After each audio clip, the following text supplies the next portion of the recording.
bem-vindos, minhas margaridas. Vocês estão no Pod Wellita, um podcast que a gente fala sobre carreira, vida profissional, desafios, idas e voltas nesse mundo corporativo louco, né, que a gente vive aí.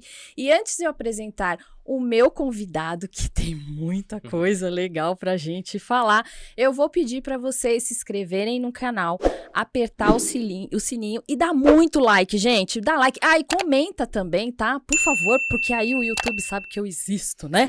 E antes de eu apresentar o meu convidado, meu irmão brigou comigo, que ele falou: Mainha, e você está no Spotify. Gente, eu tô lá no Spotify, tá bom? Então vai lá, Pod Wellita, tem todos os episódios que está no YouTube, caso você não consiga assistir ou talvez não queiram ouvir pelo YouTube, também tá lá no Spotify. Então agora com vocês, Gabriel Manetti. Eu mesmo. Esse Tudo bem, gente? Próprio. Muito Obrigado obrigada, pelo tô muito convite. feliz. Nossa, tô feliz de estar aqui e também. assim, eu quero muito conhecer a sua história e eu sempre começo o podcast perguntando: quem é este espermatozoide?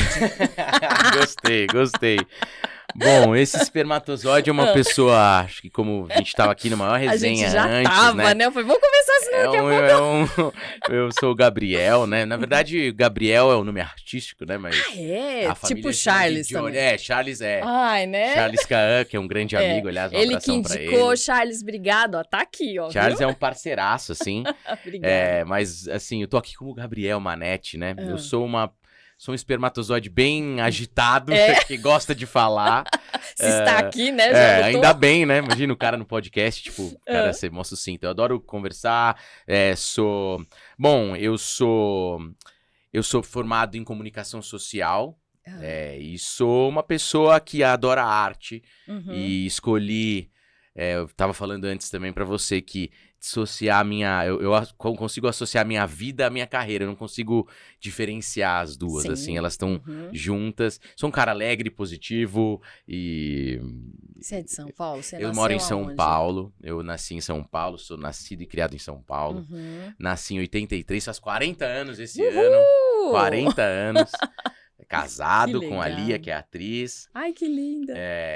Eu sou formado... a Lia aqui, gente. É atriz. Já adorei. É uma dupla de artistas aqui. Ai, que lindo. Eu também sou ator. Eu me formei primeiro em comunicação social. Tá. Na verdade, né? Eu, até os 16, 17... Eu tive também uma coisa muito louca. Até os 16, 17, eu era muito tímido. Assim, eu tive uma adolescência altamente... Eu era super introspectivo. Eu era daqueles de, tipo, na sala de aula eu tinha vergonha de perguntar pra professora dúvida. E o que eu gostava mesmo era de jogar bola. Eu achei até os 15 anos que ia ser jogador de futebol. Que legal. Tive uma passagem. Você fez? Fiquei 1 mês e meio em Santa Bárbara do Oeste. Nossa. No interior, num clube no interior de São Paulo, num clube que é pequeno. Sim. Fiquei em alojamento e tive um choque. Falei, tipo, não. A eu realidade. não tenho... Veio Nelson Rodrigues, A Vida Como Ela É. A Vida Como Ela É. E falou assim: é isso. É isso que tu queres? É isso que você quer? Não, eu durei muito menos do que eu imaginava. Então eu tive meu castelo ruiu, porque eu sempre gostei muito, joguei e tal. Fiquei 1 mês e eu mesmo escolhi voltar. Porque eu senti que ali eu não era o meu lugar, que assim. Bom, né, que você atleta, viveu essa experiência, né? Fiquei no alojamento, morando sozinho. Com a galera, né? Meia, suor. Não, e 30 meninos numa sala... Testosterona pura, mínima, né? Nossa, testosterona pura. Gente do céu. E no começo, querendo, né? Ninguém não é super amigo, tem uma competição. E eu não sou uma pessoa competitiva nesse nível. Sim, aí eu logo falei, não, vou voltar. Aí no dia seguinte deu estalo, eu voltei. E fiquei uma parte meio perdida, assim, porque... E alguma coisa não, depois eu vou falar o que é. Tive essa viradinha de chave e fui descobrindo que esse menino introspectivo não existia. Na verdade, existia um menino comunicativo e que depois escolheu a comunicação. Tanto que amigos meus de escola ficam, como é que você... né, você nem respirava? Você pegava meu oxigênio? Tava quieto, assim. Tipo... Aí, assim, eu fiquei um período sem saber muito o que eu ia fazer. E a partir de uma professora que conseguiu pra essas identificar ali, professoras. chegou pra mim por uma redação que eu fiz na época na escola, ela falou, olha, você já pensou em fazer comunicação? Não. Aí eu, Quantos anos você tinha? 16 para 17, assim, bem nos 45 do segundo tempo, pra fazer vestibular, tudo, né? Que lindo. Aí essa professora que me falou isso, eu falei, mas comunicação, assim? E paralelo a isso, eu fui me apaixonando por cinema. Sensacional. Né? E aí fui falando, não, eu acho que tem algo ali que eu gosto dentro. Daí, aí escolhi fazer comunicação social. Aí não sei se eu já Pô, vai, posso. bora. O pod é seu, manda aí. Então, aí eu paralelo a isso, eu já tava gostando muito de cinema. Aí aos poucos eu comecei a imitar a galera da minha família. Comecei a ver um lado de ser um cara engraçado que eu jamais imaginaria que né, na adolescência. Uhum. Aí eu fiz comunicação social, fiz o vestibular, passei na... Nem quis esperar muito, prestei USP, mas não tava... Assim, eu nunca fui um aluno altamente que sabia que queria se dedicar pra USP, enfim. Passei na primeira faculdade, aí, okay. Passei em comunicação social, nem sabia mais ou menos o que era, mas sabia que é legal. Que eu não ia fazer exatas, eu não ia, né? Tem isso, né, também. E aí fiz comunicação social, fui gostando do lance de ser produtor, mas sempre atrás das câmeras, né? Legal. Fiz rádio e TV, comunicação social voltado para rádio e televisão. Que ficou aquela coisa do cinema para você. Que paralelo a isso, o cinema sempre... a primeira paixão mesmo, minha, artística, foi o cinema. Uhum. Inclusive, foi uma coisa muito engraçada que aconteceu, assim... Eu gostaria muito de dizer que o meu turning point pra área artística fosse um filme super cult, né? Mas na verdade não Só foi. Que não. Foi curiosamente, falando só em simbologia, foi o Máscara. Vou explicar por quê. Meu Deus. Porque no filme O Máscara, ele tem a dupla personalidade. Ele coloca ali a persona, né? A máscara e ele vira um cara super histriônico. Exato. Ele tira... Então alguma coisa ali me falou, não, eu sou esse cara. Eu tenho esse lado histriônico e tá adormecido. E foi primeira chavinha. Que legal. Então, a partir do cinema, eu fui me apaixonando por cinema, eu fui assistindo de tudo. Eu entrei em comunicação social, tava gostando, gostei da faculdade. Comecei a fazer um estágio numa emissora. Que legal. Aqui, uma emissora que tava começando. Hoje ela nem é tão grande dentro das emissoras brasileiras, mas ela estava começando com um projeto bem interessante e eu tive, aí que eu acho que foi a sorte, não sei se pode, que eu caí que eu podia ter caído nesses programas de auditório que eles tinham, vários. É verdade, né? E eu caí num único programa de dramaturgia que eles fizeram. Como estagiário de produção. Eu lembro que o meu primeiro trabalho foi fazer orçamento de espelho de camarim. Primeiro saí, fui o pessoal feliz. Fala, eu trabalho na produção, é chique. Cara, tu trabalha pra caraca. Caramba, você leva fui um fazer negócio, orçamento né? de espelho de camarim, as luzinhas tradicionais, aquelas luzinhas... Sim. Mas tava gostando, porque o ambiente... Eu já tava me descobrindo esse comunicador, então o ambiente de televisão, eu adoro o ambiente de televisão, estúdio, set. Mas eu tive a sorte de cair nesse ambiente de dramaturgia, então... Era um programa que se chamava Vila Maluca. Durou, acho que ficou uns 4 anos no ar. Tá. Nossa, bastante. Ficou até pela emissora, assim, que não teve um investimento monstro. Sim. Ficou bastante tempo no ar. E eu ali, olhando os bastidores, os atores, aí foi meu primeiro contato com os atores. Tá. A Noemi Gerbelli, que foi uma grande atriz de teatro. Aliás, faleceu ano passado, saudosa Noemi Gerbelli. André Correia, que são atores que vieram do teatro. E eu, observando os atores, eu fui me apaixonando, mas lá atrás da câmera. Mas vendo como funcionava todo esse lance de iluminação, tá no set é muito legal. E eu fui percebendo que, não, será que eu gosto de estar atrás da câmera, mas eu gostaria de talvez tentar algo dentro da interpretação. Tá. Mas até aí eu era estagiário, né?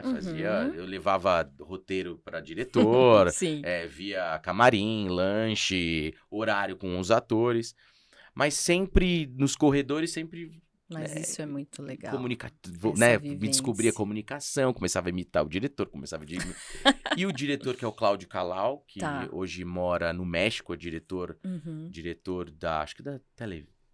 Televisa? Diretor da Televisa, de novelas e tal. Tá. Tava no Brasil e foi o diretor desse programa chamado Vila Maluca. Uhum. Eu, como tava muito do lado dele, ele sempre me pedia as coisas e tal, como estagiário faz tudo, É. né? Cruza, cabeceia. Mas é o melhor momento É que o você melhor pode momento. errar. É total. E Putz, errei é bastante. sensacional. Aliás, era muito engraçado, né? Às vezes eu chegava com um problema pro Calau, ele falava, mas esse problema aqui, esse você já tinha que ter resolvido. Olha o que ele ficava no switcher cortando tudo, com o roteiro, gente, falei, olha só Meu o quanto que eu Deus. tenho de responsabilidade. Sim. Esse problema você tem que resolver. Aí eu fui sacando... A maturidade, né? Só que aí ele teve super iluminação de falar, Aí um dia eu tava normal, ele me chamou no switcher, né, onde ele fazia os cortes de câmera. Sim. Aí ele falou, pega o roteiro tal. Aí eu peguei o roteiro tal, ele falou, abre nas 2 últimas páginas. Abri, aí tinha lá, repórter, tinha um personagem X, né? Tá. Aliás, vale dizer que o Vila Maluca foi escrito pelos 3 roteiristas do Castelo Rá-Tim-Bum. Então foi super bem legal. lúdico, né? Super lúdico. Foi uma pena, assim, até durou bastante, mas poderia ter durado mais. Ele era licenciado ou original brasileiro? Original. Caramba, que legal. Original. Roteiro tudo brasileiro. Roteiro original, do Edu Saleme, Cláudia Dalla Verde e Dionísio Jacobi, que são os 3 roteiristas do Rá-Tim-Bum. Então tinha esse apreço, assim. Então você pegava o roteiro, era uma pérola. Foi muito legal, foi uma baita experiência. Ele pega esse roteiro lá, eu peguei, abri as 2... O que ele vai querer? Vai querer que eu, sei lá, entre em contato com algum ator, tal, pra chamar pra fazer esse personagem? Ele falou, não, decora que você amanhã vai gravar. Aí eu... Trabalhando com improviso? Total. Aí eu falei, mas como assim? Não era formado. Sim, Tava me formando em comunicação social. Mas caramba, mas pode? Não. Amanhã você vai fazer uma participação pequena. E beleza, levei o roteiro. Ele olhou um potencial em você, né? Ele foi o grande... Nossa, ele viu a lenha pra queimar, mas foi um grande incentivador, o Cláudio Calau. E eu levei pra casa, decorei, né? Tentei ali inventar uma voz pro personagem e tal, que eu adoro depois. A gente vai falar. Né? Tô muito curiosa. E fiz esse repórter. Ele foi muito gentil comigo, porque é configurante, tem toda a equipe né, por trás das câmeras. Ele gravou todas as cenas para que me deixasse à vontade. Até pediu para quem fosse só essencial que ficasse no estúdio, para que eu não sentisse a pressão, né, de gravar, né, aquela cena, porque, né. E gravei e aí fui mordido pelo bichinho da atuação. E aliei durante esses quase 4 anos que o programa ficou no ar, como no estágio, eu ainda era produtor, e todas as pontas, participações ou personagens que apareciam nessa vila, eu fiz. Então eu fiz mais de 50, 60 personagens diferentes. Meu, que escola e foi a melhor escola que eu fiz, porque aí eu pude trabalhar com os atores, então eu escutei muito de conselhos e falar, não é assim. Exato, Duda Mamberti, que é filho do Sérgio Mamberti, que também é um grande ator que faleceu também recentemente. Então eu tive, assim, na prática, uma baita escola de atuação e fiz, aí tanto é que foi muito legal. Quando eu me formei em comunicação social, eu fui efetivado como ator dentro do elenco. No último ano eu fiz parte do elenco. E lembro que foi assim... Aí, a partir daí, eu nunca mais, teoricamente, trabalhei como produção, como produtor dentro de uma emissora, né? E virei ator. Só que aí eu fiquei esse ano, o programa acabou, por Copacabana e tal. E falei, não, agora eu preciso Algo chamado orçamento? Algo chamado orçamento. Entendi. Tem jeito, às né? Às vezes não corresponde à expectativa de audiência, mas ao mesmo tempo eles foram mudando para outro tipo de programação. Tanto é que a dramaturgia... Eu acho que eles nunca mais fizeram nada. Essa emissora não fez nada em dramaturgia. E aí, mas eu falei, não, agora eu tô apaixonado por interpretação. E falei, agora eu vou me formar. E fui... Você fez teatro? Eu fiz teatro no Célia Helena. Fiz é um curso profissionalizante. Hoje é uma faculdade, mas na minha época não tinha. Mas foi um curso de 3 anos. E aí estudar pra valer. Aí fui estudar o teatro mesmo. A interpretação, mas dentro do teatro. E aí, a partir do teatro, aí fiz parte de grupos de teatros aqui em São Paulo, aí fui para um outro lado, que teatro é uma linguagem totalmente diferente. Total.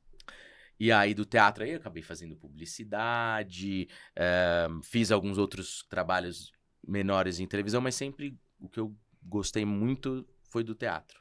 Aí me formei, Virei professor de teatro também, depois dei aula de Nossa, que teatro no Célia delícia. Helena. Ah, Fiquei lá 11 anos. que a melhor forma de aprender é você ensinar, né? Total. E eu trabalhava focado na criança e no adolescente, porque eles têm Que lindo. uma vertente que acho que tem, que faz tempo, né? Isso já saí em 2015, 2016. Chama Casa do Teatro, que é o teatro Eu já vi. super já. legal. Aliás, eu indico para todo mundo que tem filho e se o filho quiser, para colocar na Casa do Teatro, é muito legal.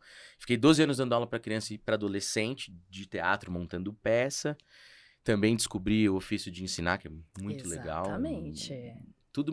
Foi tudo meio indo, sabe? Eu não imaginava que eu escolheria isso. várias presentes você foi ganhando, né?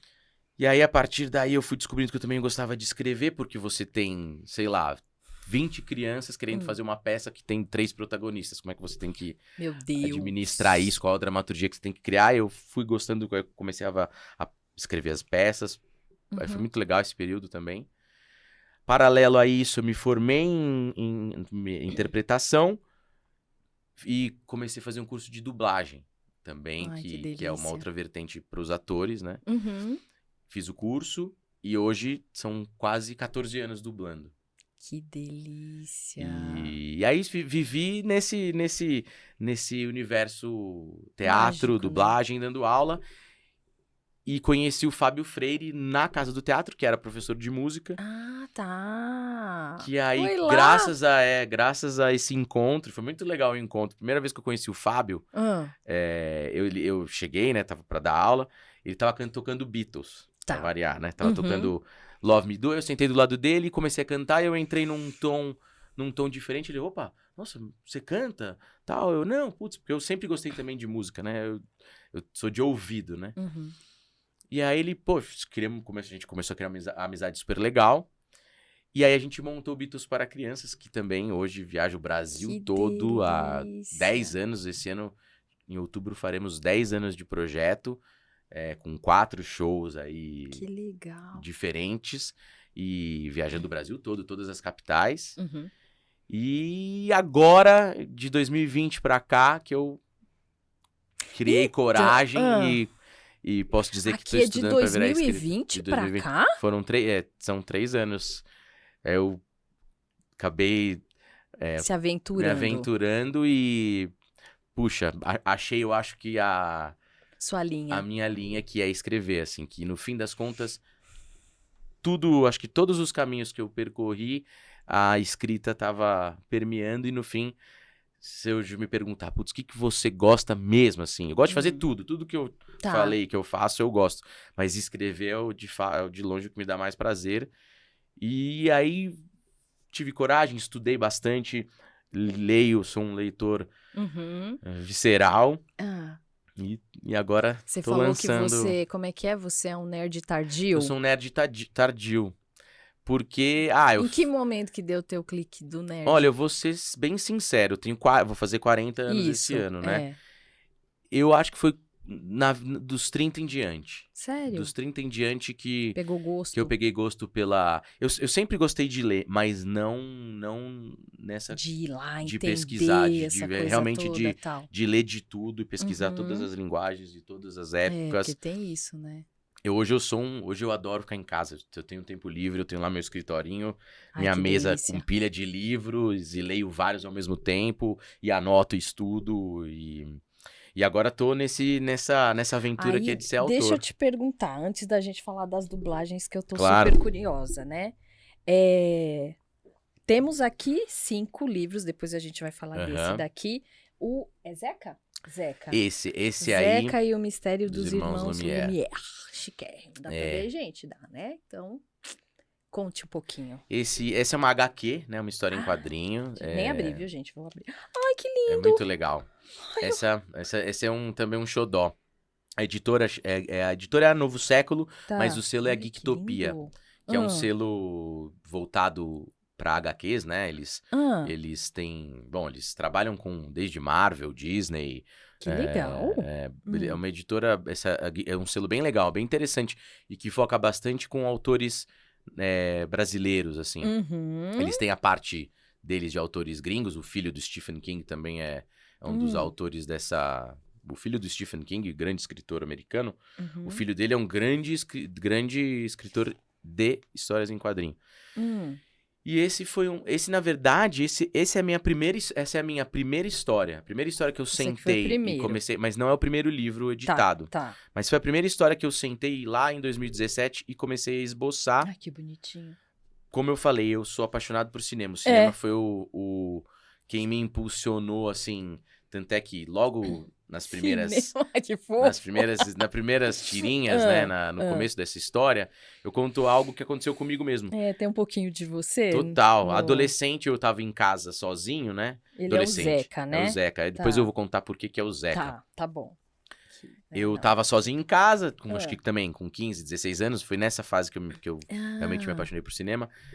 Meus pais foram pra um casamento, fiquei em casa sozinho e eu aluguei 2 filmes, eu lembro que era o Matrix e o Resgate do Soldado Ryan. Yes. E eu assisti os 2, assim, e fui impactado, isso me impactou bastante esse dia. Então, o começo da história, ela parte desse dia em que eu fui impactado por esses filmes. Mas então conta muito da minha história, do meu amor pelo cinema, que foi o primeiro amor dentro dessa, né?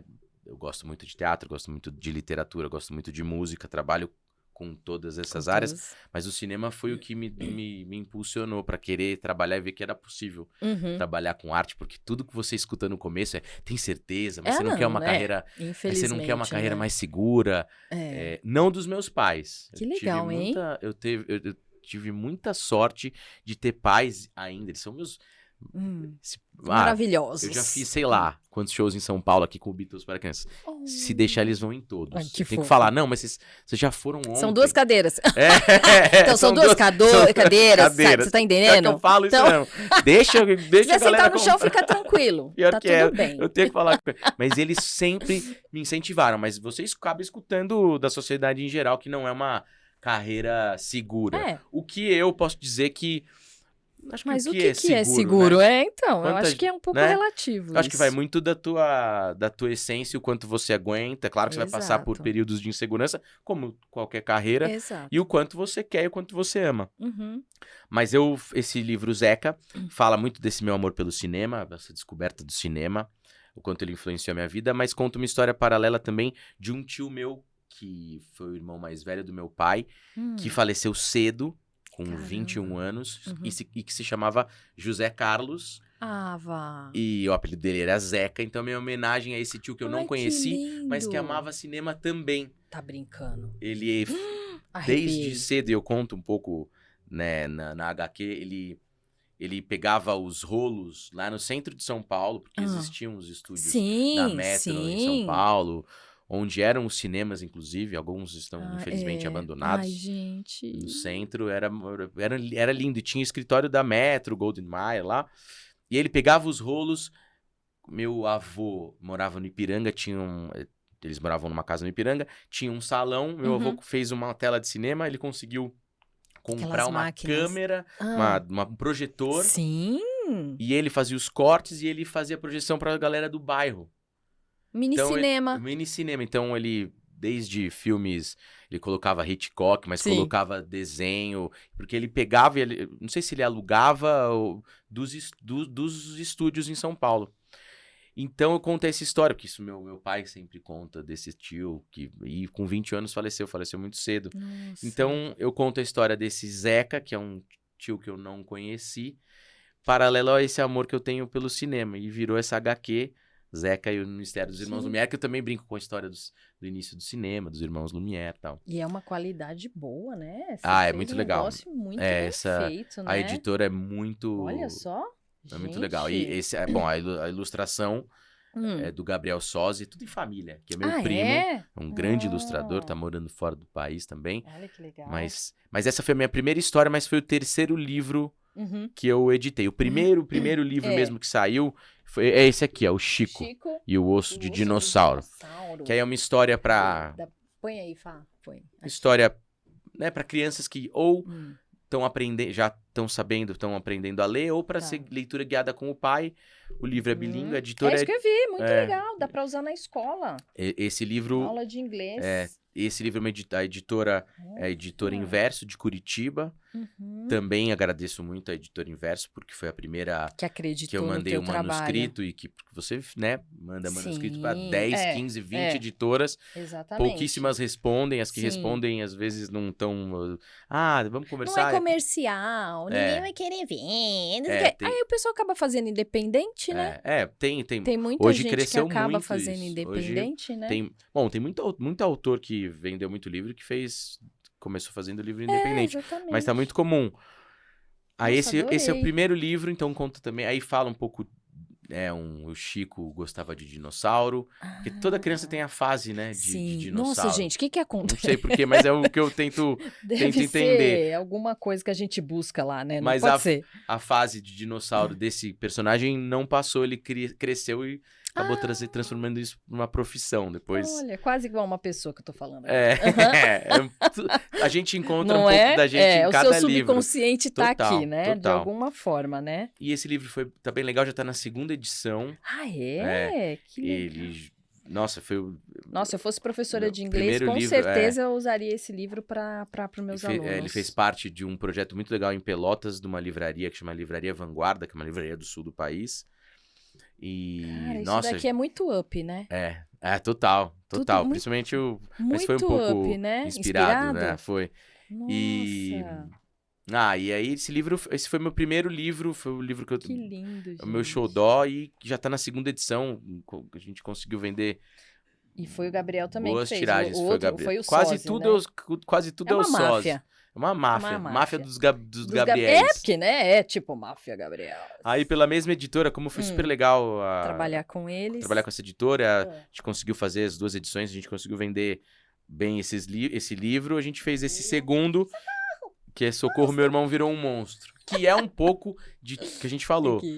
Você encontra um pouco de você em cada um. Porque aí é a minha história de ser filho único e da minha vontade de ter tido um irmão. Meu então, Deus, é uma frustração. É uma frustração ali. Meu Deus. Conta a história de 2 Quantos irmãos. filhos você vai fazer nessa vida? Não sei, hein?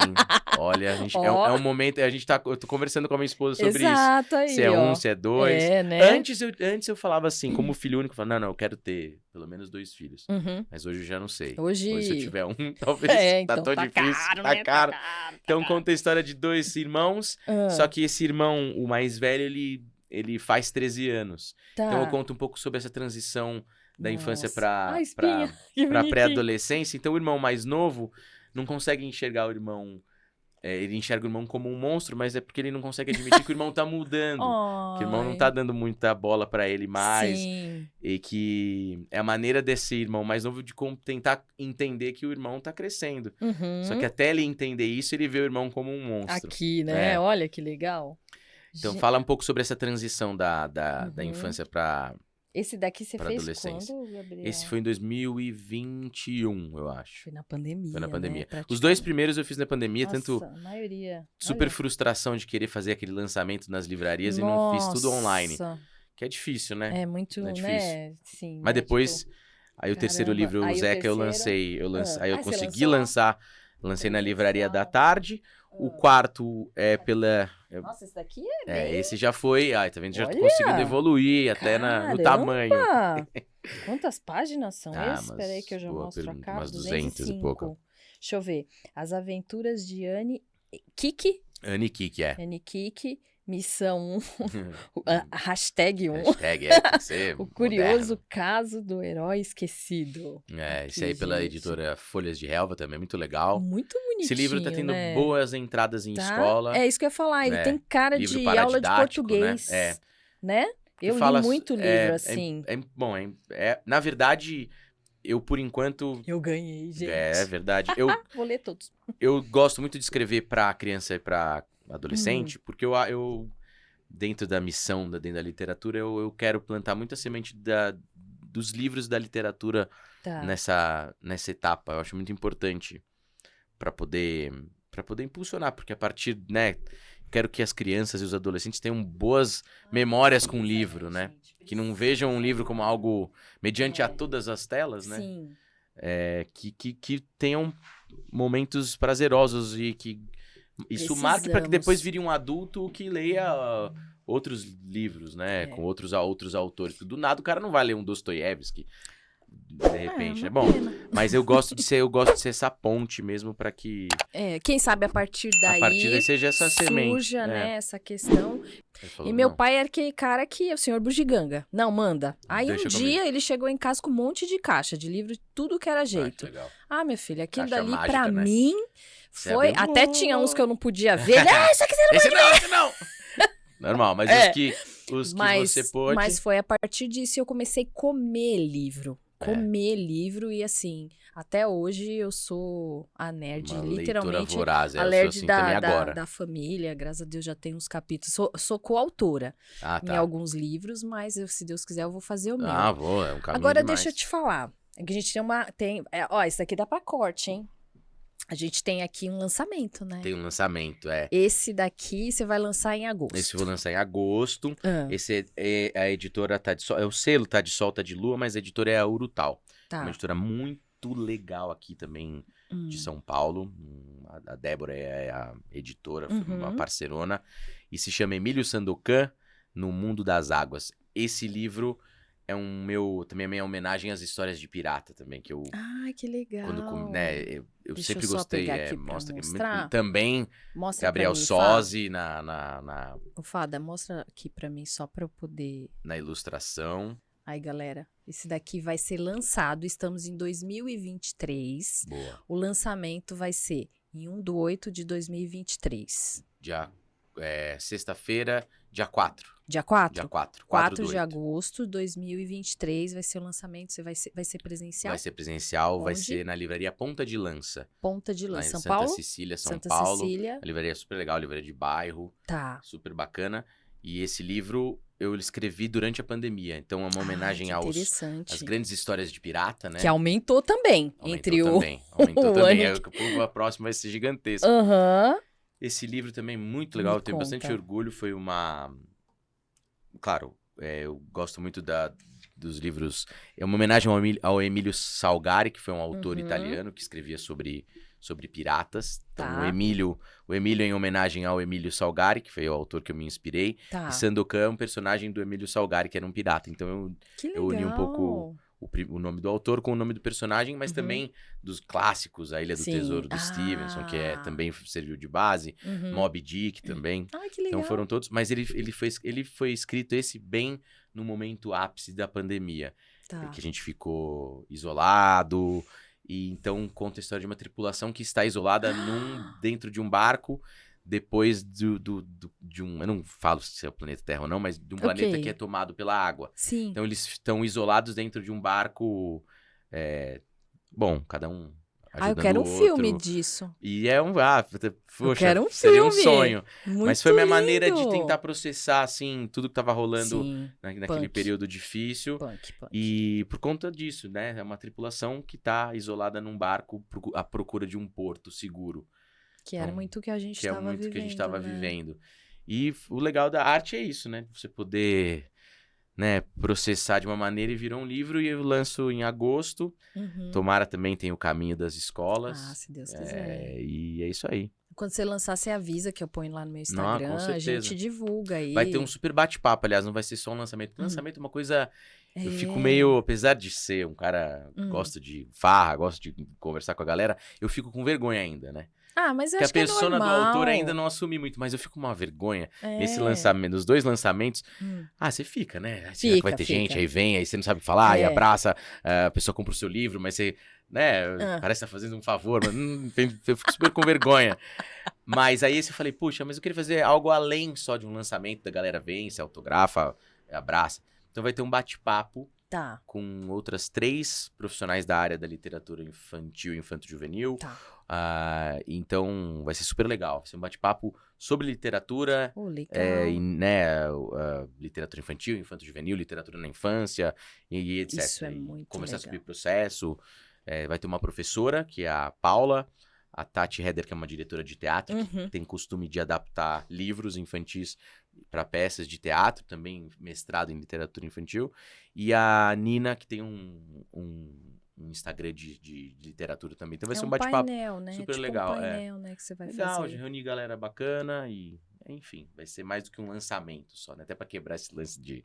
Agora me fala uma coisa, curiosidade. Diga. Quando você vai criar... Eu sempre pergunto isso pro pessoal que vem aqui. Como eu te disse, tá vindo muito autores Autor, de né? livros. Eu acho que eu acabo puxando porque é uma coisa que eu gosto você muito. gosta, você Então, o universo naturalmente atrai, manda. com certeza. Né?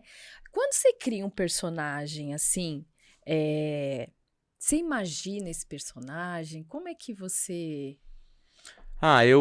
Poxa, acho que cada livro tem um processo diferente, assim, de criação né? diferente, né? Uhum. Eu tento não sentar na frente do computador, na tela vazia, e falar, bom, eu já vou tentando, já vou criando na minha cabeça e vou adiando a escrita.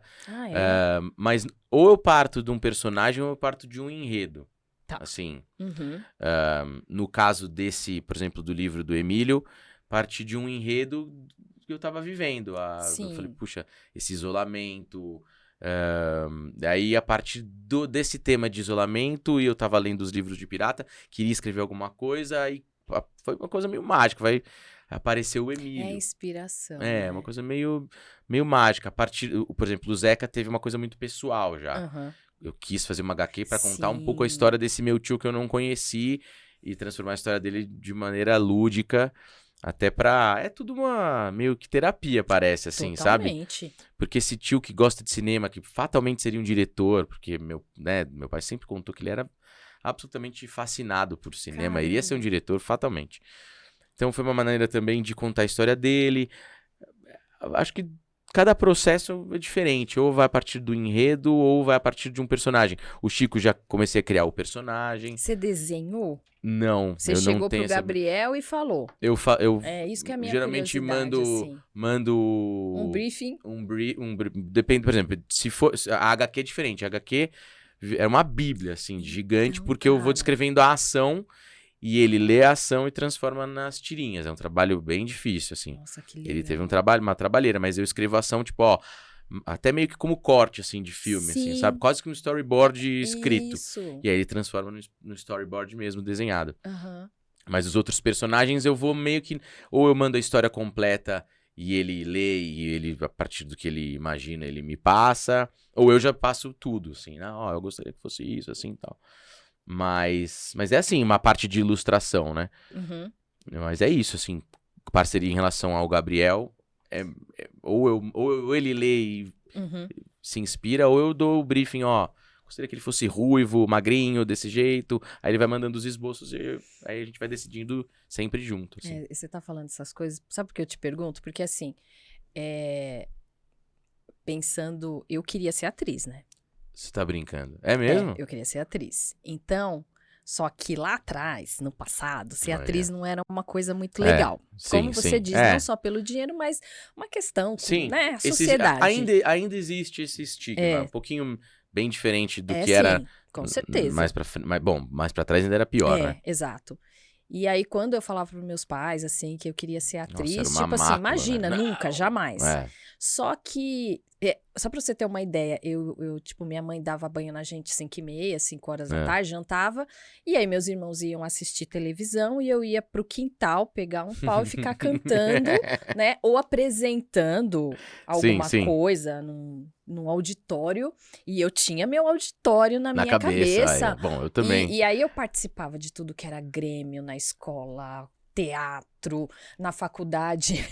Eu lembro que... Até na faculdade? Na faculdade, Olha. porque assim, antigamente você poderia apresentar um seminário, ou você podia fazer uma peça de teatro, os professores deixavam aberto. Tá. E aí eu lembro que Carol vai lembrar disso daqui quando ela ouvir isso, a gente tinha que, na aula de marketing, cada um ficou com um produto e a gente tinha que fazer de um depilador feminino, que ele tava lançando. Sim. E tava na época da loira do Tchan. Loira do Tchan. É linda, né? Aí, eu na hora, professora, falei, professora, pode fazer um teatro? Aí, assim, é por isso que a minha mãe fala, se eu tivesse tido oportunidade na época, eu teria ficado muito famosa. Ela falou, Márcia, se você é determinada com tudo que você fez, certeza, chegando onde você chegou, tipo, pensando racionalmente, imagina se você tivesse feito por paixão, né?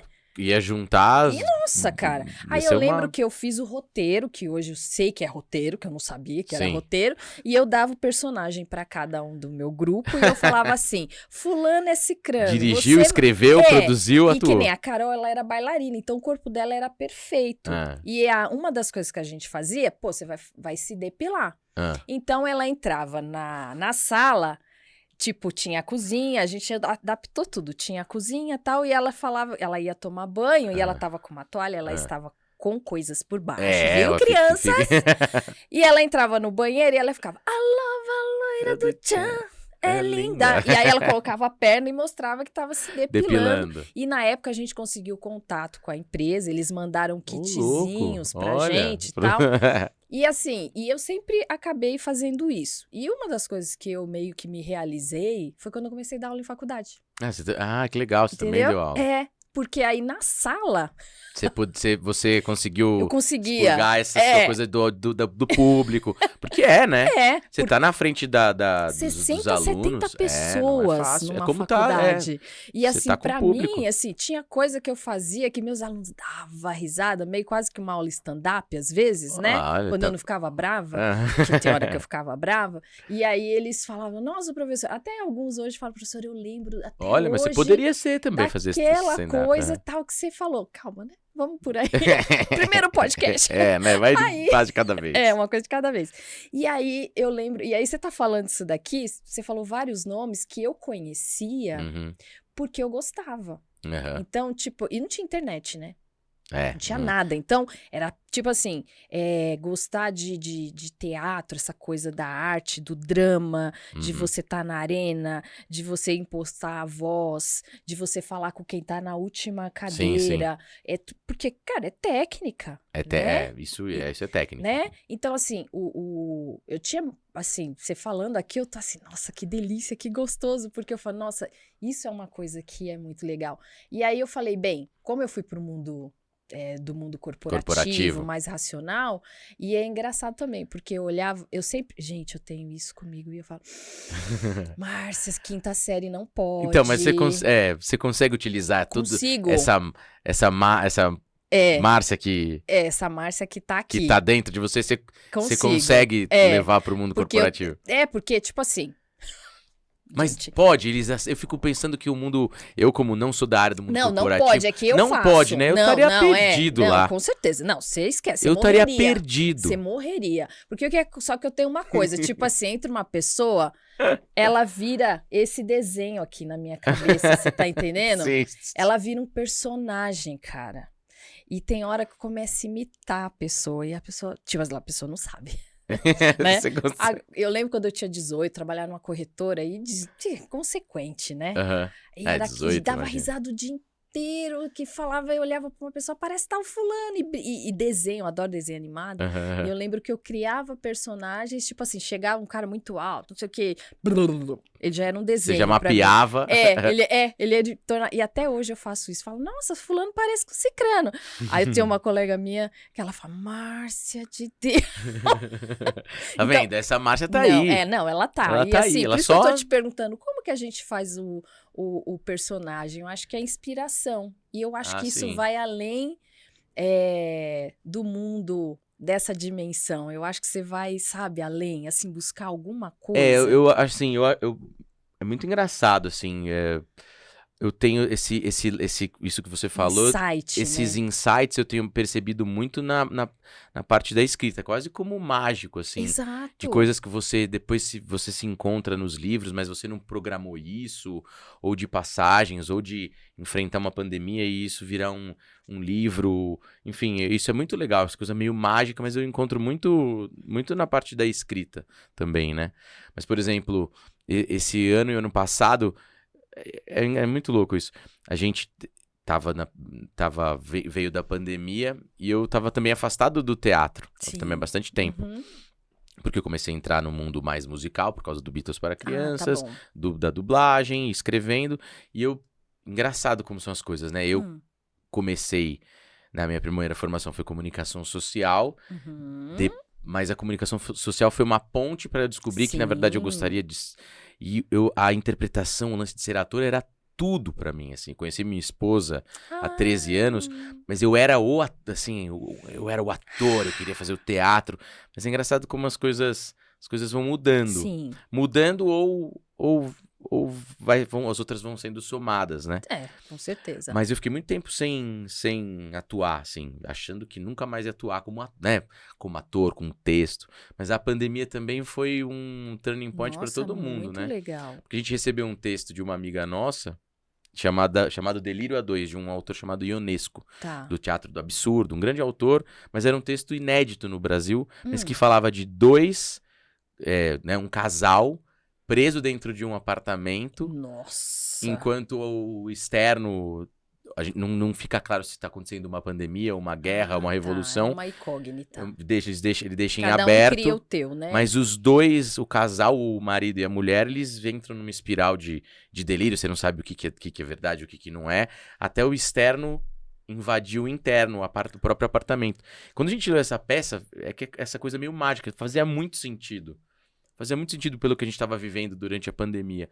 Aí depois, né, quando começaram a voltar as peças de teatro, aí a gente produziu essa peça e ficou em cartaz o ano passado e esse ano. Sério? Mas só pra dizer que de repente pinta um negócio completamente que faz sentido pra gente, sabe? Nossa, você falou aí agora? Cara, eu associei, vocês criaram o inconsciente e o consciente dentro da peça. Porque o inconsciente é aquilo que a gente... São as coisas que a gente às vezes não sabe nem o que tem. Não sabe. Eu não assisti a peça, mas provavelmente o casal trouxe várias crises, tal. Muito. E aí vem o externo, que vem pra você meio que se adaptar e vem adaptar, porque você fala, não, eu não quero você ficar brigando com o externo e com o teu interno, né? Total. É mais ou menos isso. Não, e a gente se reconhecia muito, apesar do... É que, na verdade, qualquer discussão ou qualquer conversa...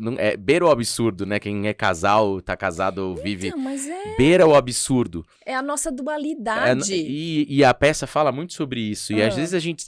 né? E eu fiz com a minha esposa. Gente, meu Deus morando, do né? céu! Morando junto, ensaiando junto. E foi importante pra gente. Foi o primeiro trabalho que a gente fez juntos, né? A gente foi dirigido por um grande diretor chamado Marcelo Lazarato, que tá até fora do Brasil hoje. Mas foi muito porque você não sabia o que era da peça, o que era da gente. Foi Às vezes uma DR. Foi quase a gente discutia coisas X do dia a dia, a gente parava. Às vezes eu colocava uma frase do meu personagem, ela colocava sem querer do dela, e a gente parava e falava, não, calma. Era um drama, uma comédia, uma romance? O Teatro do Absurdo ele tem uma linguagem meio própria. Dá pra dizer que é um drama, é uma linguagem própria do Teatro do Absurdo. Ela vem. Porque ele é dentro de uma linguagem teoricamente sem lógica, que o Teatro do Absurdo veio depois da Segunda Guerra, quando o mundo perdeu o sentido, e o autor identificou que o diálogo já não era mais possível. Sim. Né? Depois, estamos né? assim. Estamos assim. Beirando a gente voltou, o mundo é cíclico, né? É cíclico, exatamente. Conforme a galera vai esquecendo, a gente vai repetindo, né? a gente vai repetindo o que fizeram, né? Então ele criou foi muito, né... por conta do fim da Segunda Guerra, ele criou essa linguagem que é praticamente só dele. Caramba. Do Ionesco. E agora até me qual perdi tipo de linguagem que você usou? Aí você falou que o teatro, ele tem uma linguagem própria, que então, não tem... Exato. Tipo, nossa, é assim, é comédia, você romance... perguntou do drama, se então assim, ele tem uma linguagem mestra. própria, então ele não é nem como uma comédia. É espontâneo. Você lê, você acha engraçado, mas nem sempre bate com o público, às vezes o público ri de coisas que a gente não esperava. É uma linguagem que o público se adapta ao que ele está sentindo. Exatamente, porque é uma coisa que pro casal, o casal pode identificar numa DR. Numa DR, num olhar assim, não vou dizer raso, porque no fim é um homem e uma mulher discutindo coisas banais de uma relação, ou coisas banais, começa discutindo se caracol e tartaruga é o mesmo animal. Sim. Aí a partir dessa relação, caracol e tartaruga são o mesmo animal. Então a partir dessa, que parece uma bobagem, né, que é óbvio que não são o mesmo animal, mas a mulher diz que é e eu digo que não, e a partir daí eles vivem uma espiral de conflitos a partir desse insight. Mas Mas então, assim, tem horas Não. que você fala, não, aqui vão rir, certeza. E não ri. É um negócio que às vezes pegava. Tá. Então, ele é uma peça de que, ora, tem partes muito engraçadas e horas tem partes que faziam muito sentido, principalmente pra quem viveu esse lance da pandemia, Sim. ou quem é casal. Aham. Então, pegava de vários pontos. Mas é Aham. uma linguagem muito própria essa. E saiu ano passado de cartaz? A gente ficou em cartaz esse ano, a gente ficou em maio, Tá. ficamos um mês no Teatro Aliança Francesa, e em novembro do ano passado também. Curta Não vai temporada, porque a gente voltar? tava produzindo. Tá pra ver se a gente consegue seria voltar legal, a partir hein? do segundo semestre. Mas é muito louco, porque eu jamais imaginei que eu iria voltar a fazer peça de teatro. Voltei com a minha esposa, mas assim, super ela fez muito sentido por Nossa. conta da pandemia. A gente falava, nossa, e a gente recebeu esse texto, a gente tava também, eu tava escrevendo esse livro, e tava isolado na pandemia. E quando a gente leu, eu falei, não, a gente tem que montar isso, porque vai fazer muito sentido. Mas do nada, né? O negócio cai no colo, assim, é muito Nossa, engraçado. vocês podiam fazer uns sketchzinhos meio reels assim no Instagram de vocês, de pinçadas. Então, até Isso antes. é muito legal. Mas é muito louco. Antes da gente receber esse texto de uma amiga nossa, que Ah. foi a tradutora, inclusive, Eu faria. a gente fez um negócio que chamava Casados e Confinados. Cara, muito Pra da brincar, hora. sabe? Também pra É, expurgar dá um- o estresse. A É. gente fez, mas no fim das contas, essa peça, ela Isso. ela foi a materialização do que a gente tava querendo fazer quando a gente criou esse Casados e Confinados, que a gente nem deu seguimento, mas foi divertido. Nossa, mas esse é muito legal, porque hoje em dia tá muito essa discussão de relação, assim, né? Total. Casados e confinados ia ser bem Mas é muito louco interessante. como as coisas vão pintando, né? Aham. Essa peça foi também pra, como casal, como a gente enfrentou a pandemia. Verdade. Foi Teve mu- gente que não suportou, não né? Teve muito suportou. divórcio, né? Então, de estar confinado os dois e cada discussão acaba virando absurda, mas de A repente tem uma bolacha peça aberta, né? total, Sabe? de Essas coisas coisas bobas, assim. né? É. mas que de repente a peça faz muito sentido. Isso é muito legal, que você falou, de repente Fazer sketchzinhos. Nossa, é tem uma boa tanto ideia. atores. Eu não vou lembrar o nome dele, mas ele faz isso. Ele tem um canal no YouTube que hoje ele traz situações do cotidiano que Aham. acontece com ele. E com a esposa e filhos. Filhos Sim, sim, participam, sim. uma coisa mais linda. Eu não vou Que lembrar legal. o nome. Se eu lembrar, depois eu te Aham. mando. Até pra você ter uma ideia. E assim, e ele vai trazendo, e aí eu gosto muito de ler comentário, porque pra mim meu laboratório é o comentário, o feedback né? da galera, é o né? feedback, Total. né? Aí quando você começa a ver, você fala, nossa, é isso é tipo a vida como ela é, sabe? De fato, né? Sem filtro. Não é Instagramzinho de Sim. feliz, ai meu Que amor tá- da minha que é vida. todo mundo feliz, todo mundo não sei que o não quê, é a que nem eu falo, realidade, ninguém né? peida, sabe? É. Tipo, ninguém tem aqueles filmes aqueles filmes que É você todo mundo lindo, acorda perfeito. e já dá beijo e fala, gente, e o bafo? Não existe Não isso. vai, Isso não vai existe. Isso escovar não o dente, existe. como diz o Vilela, né? A Mari fala pra ele assim, vai escovar o dente, vá se lavar. Vá se Aí ele já lavar. sabe. Já sabe o que eu... Porque é verdade, ninguém acorda lindo. Cara, né? Ninguém acorda com cara amassada. Essa é a magia, entendeu? Eu acho que cada vez mais, pelo menos a gente, né, vive no mundo das redes sociais. Você quer buscar o real mesmo, eu acho, sabe? Essa coisa muito, sabe, tipo, já foi o tempo. Acho Eu que acho a que teve um televisão, momento a televisão disso, sim. tem essa, é uma forma, né, de se você se comunicar, porque tem um Claro. método, tem time, tem dinheiro, tem patrocinador, então, Sim. ok, a gente tem que respeitar. Claro, Mas a rede social é outra linguagem. A totalmente. linguagem da TV é diferente da Sim, linguagem sim, da sim, rede sim. social. Então, de repente, Sim, legal. tem uma boa, atriz dentro uma boa de ideia, casa. uma atriz, Vamos pô, usar verdade. esse talento, né? Agora, mas é Gabriel, uma boa ideia, diga. né, eu quero saber da dublagem. Putz, Me a conta dublagem é muito tudo, pelo legal. amor de Deus. Assim... Se quiser água, pode pegar, obrigado, tá? obrigado. Fica à vontade aí. porque Putz, eu a tomo- dublagem, quando eu comecei, um outro grande incentivador foi um tio meu, né? O irmão da minha mãe. Ele Ah. sempre falou, ó, dentro da tua área, tenta diversificar. É importante você É tipo diversificar. um investidor, né? Foi assim. É. E eu lembro que eu fiquei com isso na cabeça. Eu tava começando esse estágio mal sabia eu que iria virar ator, que depois iria fazer artes cênicas e que depois iria escrever, ia montar um projeto do Beatles para crianças, de música, que, pô, super sucesso. E isso ficou na minha cabeça. Então, sempre procurei dentro da minha área, quando eu decidi, bom, né, primeiro comunicação social, mas depois falei, não, eu quero ser ator. Aí depois, poxa, mas eu posso dar aula. Sim. Puxa, mas eu posso... Aí eu montei esse projeto musical, super legal, que eu não sou formado também, não sou músico, sou péssimo, sou mal, nossa, não consigo... Você canta? Mas eu canto, então eu legal. consegui... Mas também não tenho formação como cantor, mas sempre de ouvido, né? Os sim, músicos sim. brigam comigo, porque eu não me considero cantor. Acho que cantor, o cara tá lá todo dia, técnica, estudando, o cara canta rock, o cara canta samba, enfim. Então eu não me considero cantor. Mas é uma vertente dentro da minha área. Exato. E a dublagem foi uma outra coisa, porque eu sempre gostei desse lance da voz. Tá. Sempre. Junto desse meu amor pelo cinema, eu gostei muito sempre gostei muito de rádio. Fiz rádio na minha faculdade e nunca trabalhei, é muito engraçado, porque eu nunca trabalhei em rádio. Nossa, sério? Na época Você ia mandar bem, hein? Eu entreguei currículo, né? Eu fui na época de ir na Paulista coitado, estagiário, tinha minha experiência era de trabalhar em shopping. Você vai com aquele currículo de uma página. Tem vergonha, mas eu fui na Paulista, mas né? Tá na Paulista, certo. Tá certo. Era o nosso momento. Era assim que funcionava. Mas eu sempre amei rádio, sempre. Rádio é um tesão mesmo. Porque eu sempre gostei de voz e de brincar. Meu processo como ator sempre é através da voz. Então, se precisava criar algum personagem, seja... Você falou de Nelson Rodrigues, eu fiz Boca de Ouro, que é uma peça muito... Nossa, porque, gente, Nelson Rodrigues... Ele é demais, para mim é o maior dramaturgo brasileiro, junto com um outro que chamava Jorge Andrade, que ele é pesquisar muito bom. E eu sempre comecei a trabalhar, meu processo era sempre através da voz. Sempre eu tentava achar a voz do personagem, se tinha sotaque, se não. Então a voz sempre esteve dentro do meu escopo, mas eu não trabalhei em rádio. Cara, como é que eu... E aí eu peguei o boom da dublagem, assim, né? Porque a dublagem, dos cursos de dublagem, porque antigamente não tinha curso de dublagem. O cara era ator, ou veio da rádio, o cara, e começava a dublar.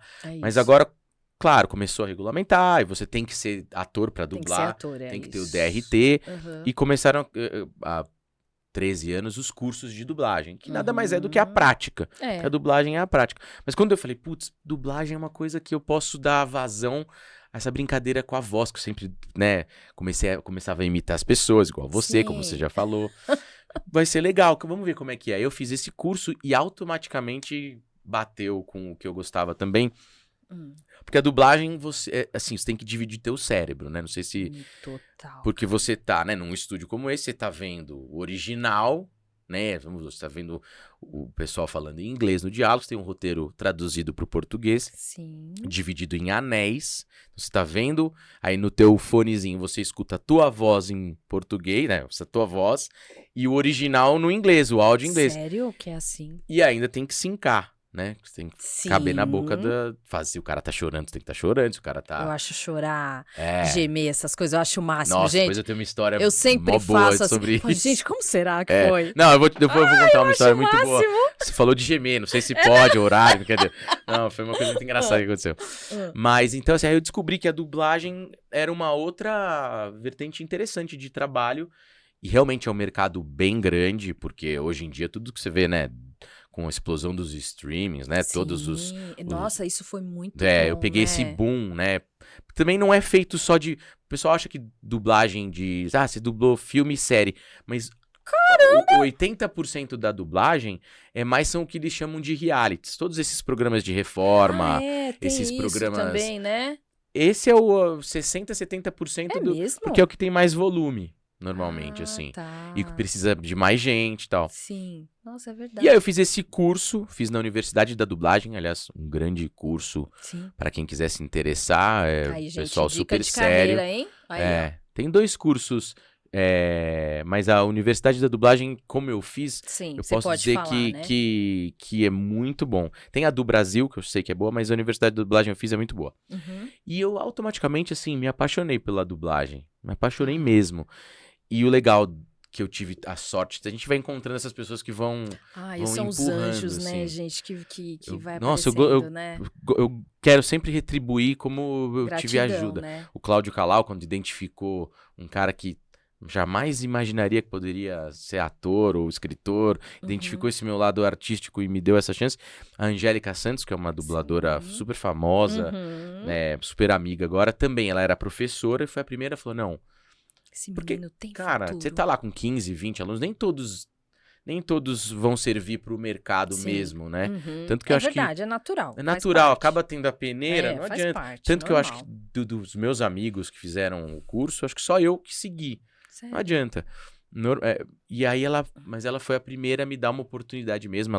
Eu terminei o curso, ela falou, Você quer mesmo? E começou a me indicar pros estúdios, Tá. né? E eu tive sorte também nesse lance da dublagem. Que normalmente se faz uma espécie de estágio. Você vai pros estúdios, você fica com o diretor acompanhando os outros dubladores. É uma forma de aprender. É uma forma de aprender. E se o estúdio achar legal, você faz o seu registro. E se ele achar necessário, ele te chama. Tá. Pra fazer algum personagem, alguma ponta. Né? É uma espécie de cadastro. Mas a Angélica, pô, me ajudou tanto que ela... Não, ó, vou te indicar. E me indicou com tanto afinco que eu fui escalar pra fazer um personagem logo assim. De cara. Mas eu não tava preparado pro personagem. Sério? Porque eu fui cair com um Deus. diretor das antigas mesmo. Ai, meu Deus. Que medo. Assim, e aí ver um jovem, né? 13 anos, 30, eu tinha 30, um pouquinho, eu tinha 28. Já olhou e falou assim... E a dublagem é assim, você tem 1 hora pra fazer, você não pode ficar fazendo 1 hora e 15. É hora de estúdio, É hora de estúdio. Tem então assim, não dá pra você errar aí. muito. Então você tem que chegar lá, claro, preparado. Mas também foi uma aula, assim. Sim. Mas foi um impacto. A minha primeira escala, que a gente chama, né? A primeira escala de sim. dublagem, eu fiz um personagem numa série que eu fiquei meio impactado com essa coisa do tempo e de dividir o cérebro. Porque o curso é uma coisa, agora Putz, total. na hora do play, né? Na hora de fazer mesmo, é outro. Sabendo que tem cara esperando, que você não pode passar da tua... Na época, acho que era meia horinha, né? Então você fica nervoso, erra. Mas tudo faz parte do aprendizado. Sim, com certeza. Aí depois você vai... Aí eu até tive um choque. Falei, putz, será que eu vou... Será que é isso Será mesmo? Que eu vou dar certo? Porque é essa pressão tão grande. Mas aí você vai identificando que cada diretor lida diferente. É forma de trabalho, né? Forma de trabalho. Dia, às vezes... Depois eu trabalhei com ele. A mulher dele não fez o trabalho dela. Entendi. Tem mulheres, gente. Mulheres de chefes. Façam os trabalhos de vocês pra ele chegar feliz no trabalho, por favor. Putz, mas olha, mas depois eu voltei a trabalhar com ele. Talvez ele tava te colocando Não, ele era um cara duro, mas também... eu acho que sim. Ele era um cara vai aguentar, duro, mas é que eu era super cru, né? Eu tava começando... Depois de 13 anos, você dubla... Em todos, você identifica que se o diretor tá bem ou não, mas você já tá tranquilo com o seu trabalho. Você bate o olho e fala, abençoado, não tá feliz hoje, vamos lá. E mesmo diretor que você conhece, tem diretor que você não conhece e que também, mesmo com 13 anos de trabalho, também te põe à prova, mas faz parte. E é um dos braços da minha carreira que eu adoro e que já são 13 anos dublando... Tudo quanto é coisa, assim, né? Você dubla... fala um aí. Putz, eu tava falando lá... fala eu aí. dublei... Assim, um dos meus primeiros trabalhos foi o Breaking Bad. Eu fiz as 2 últimas temporadas. Eu fui um dos braços direitos do Gustav Frings, lá dos Polos Hermanos. Quem assistiu sabe. Mas eu fiz de tudo, assim. Eu fiz de tudo. Fiz desenho, fiz série, fiz games. Localização de games que eles falam agora, né? Você dubla a onda, você não vê a imagem. Você vai na onda e tem que ser exatamente igual ao original. Não. Sério que é assim? Os que eu dublei, pelo menos, são assim. Você vê a onda e você tem que fazer exatamente igual à onda do original, normalmente, né? Da voz do original. Da voz do original e não pode ser nem a mais e nem a menos, assim. É muito louco. É bem técnico, assim. Mas a dublagem é super...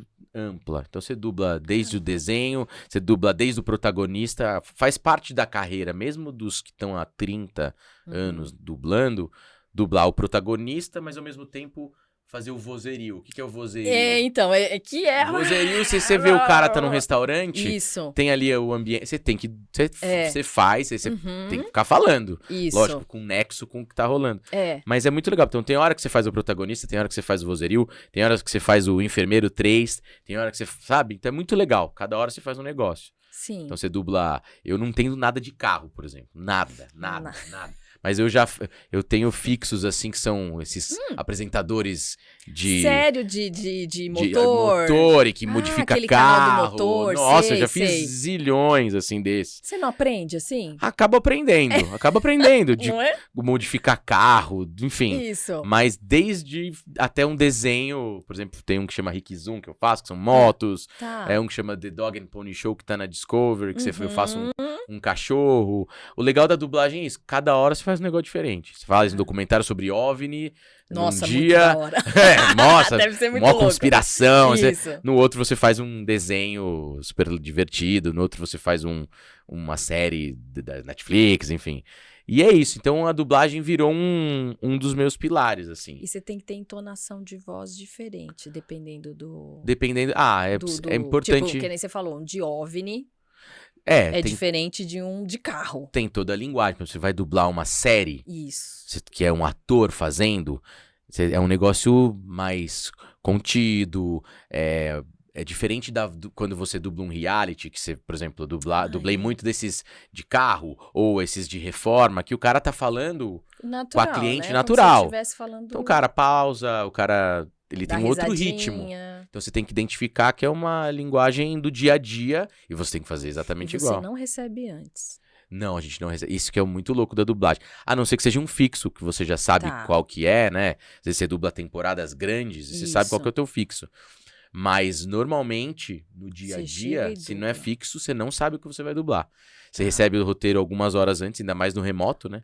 Você recebe por e-mail, vai lá no estúdio, porque agora dublagem Aham. 70, 80% dublagem remota, né? Cada um na sua Tá casa. sempre- É isso que eu ia te perguntar, né? O pessoal tem... Às vezes eu sigo alguns dubladores Uhum. que não É. são famosos, mas que tá nas redes e tal. Sim, sim. Eles fazem Reels ou no Quai que tem uns pequenininhos assim. Aham. E eu percebo que eles estão em casa. Que, Era um- tipo, é um mini estúdio. É um mini estúdio. É que assim, é tudo de novo a pandemia, né? Antes da pandemia era algo que nem se discutia você dublar em casa. Coisa que era exato. comum nos Estados Unidos, por exemplo, Ah, já era. na dublagem em casa, era algo que aqui no Brasil ninguém se discutia dublar. Era quase Era igual que da aula online. igual da aula online. Remoto, Todos os- né? Era uma coisa que É. dublador, assim, tinha... Quando começaram a pensar, depois de 4 meses, todos os dubladores, todas as casas paradas... Imagina, né?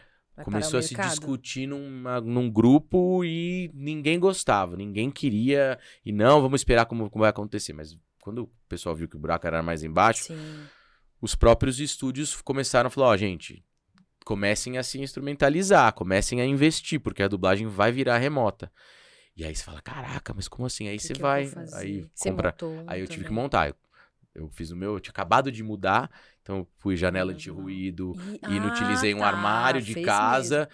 fiz ali, daí você vai, testa um microfone, não dá, aí você investe num laptop mais moderno por conta da internet, aumenta a internet. Ah, é verdade. Todo mundo, todo dublador hoje teve que investir para poder estar inserido no mercado. Porque hoje, 80% da dublagem, ainda existem estúdios que pedem o presencial, inclusive amanhã eu estarei presencial, mas a maioria, pelo menos pra mim, 80% agora tá dublando em casa. Mas é um mercado muito legal, muito divertido, com pessoas ótimas, com grandes atores, e galera de 30, 40 anos de carreira. Mas é um mercado também que muito se discute se vai existir ou não, né? Então, você falou que tava mudando, até você falou, vamos falar sobre Putz, isso. porque eu acho Qual que é o teu...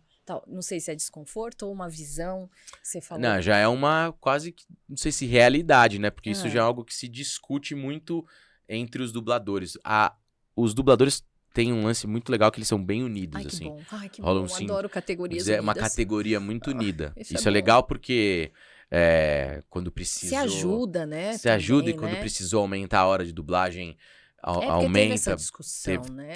Tem sempre essa discussão, assim, né? De direitos conexos. Porque você Tá dubla certo, e a tua né? voz fica ad eterna, então, né? é mesmo, né? É que nem eu, que eu sou professor de educação à distância. Às Sim. vezes eu gravo, só que pra gente, a gente tem período, né? Então, sua aula vai ficar 5 anos na Então, faculdade. sabe, tem um... A gente tem o nosso direito autoral é tal. Se eu descobrir que foi mais Então, que isso, aí eles têm que isso me sempre é um ressarcir. ponto, né? Porque você dubla, tem coisa que eu dublei há 10 anos que tá lá na E vocês Netflix. não recebem A gente como aí é CAD, né? Não, chama CAD não. Ó, eu tô direito lá. autoral, assim, Direito mais ou menos. Eles autoral. chamam de direitos conexos, assim. Mas que tá. ainda eles sempre brigam para que isso aumente, né? Porque Sim, mas vocês recebem. a gente que recebe, bom. mas que foi uma briga dos dubladores, da mesmo. categoria. Tá, Inclusive a Angélica Santos é uma das cabeças, assim. tá. E já começou a ter uma conversa sobre o advento da inteligência artificial, né? Isso. Porque se você colocar no Google, você vai achar o Freddie Mercury cantando uma música que ele jamais cantou com as mesmas inflexões. Meu Deus. Tem o lance da polêmica da propaganda da Elis Regina, da Volks. Ah, é verdade. Mas é uma coisa Ficou perfeito. que ficou perfeita. E hoje você já tem como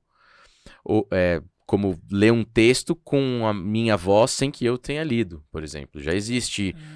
E daí, para você transformar a voz do ator mesmo falando português e a inteligência artificial coloca ali na boca, é um pulo, né? Eu acho que é uma coisa... Então, assim, existe uma coisa que os dubladores estão se organizando para que exista alguma lei, enfim, mas... Se proteger. Se proteger, pouco, porque né, imagina quantos atores, quantos trabalhadores, se for assim, né? Nossa, que então tem que regulamentar. né? É um negócio que a gente está conversando, inclusive, conversou esse fim de semana sobre isso, a responsabilidade dos estúdios, tem que ler contrato, porque qualquer brecha, pode usar a sua voz para novas tecnologias. Então, assim, a gente tem que ficar atento. É nova tecnologia? Quais são as novas tecnologias, entendeu? Exatamente. Porque hoje pode usar minha voz, tá num banco de dados de tantos estúdios.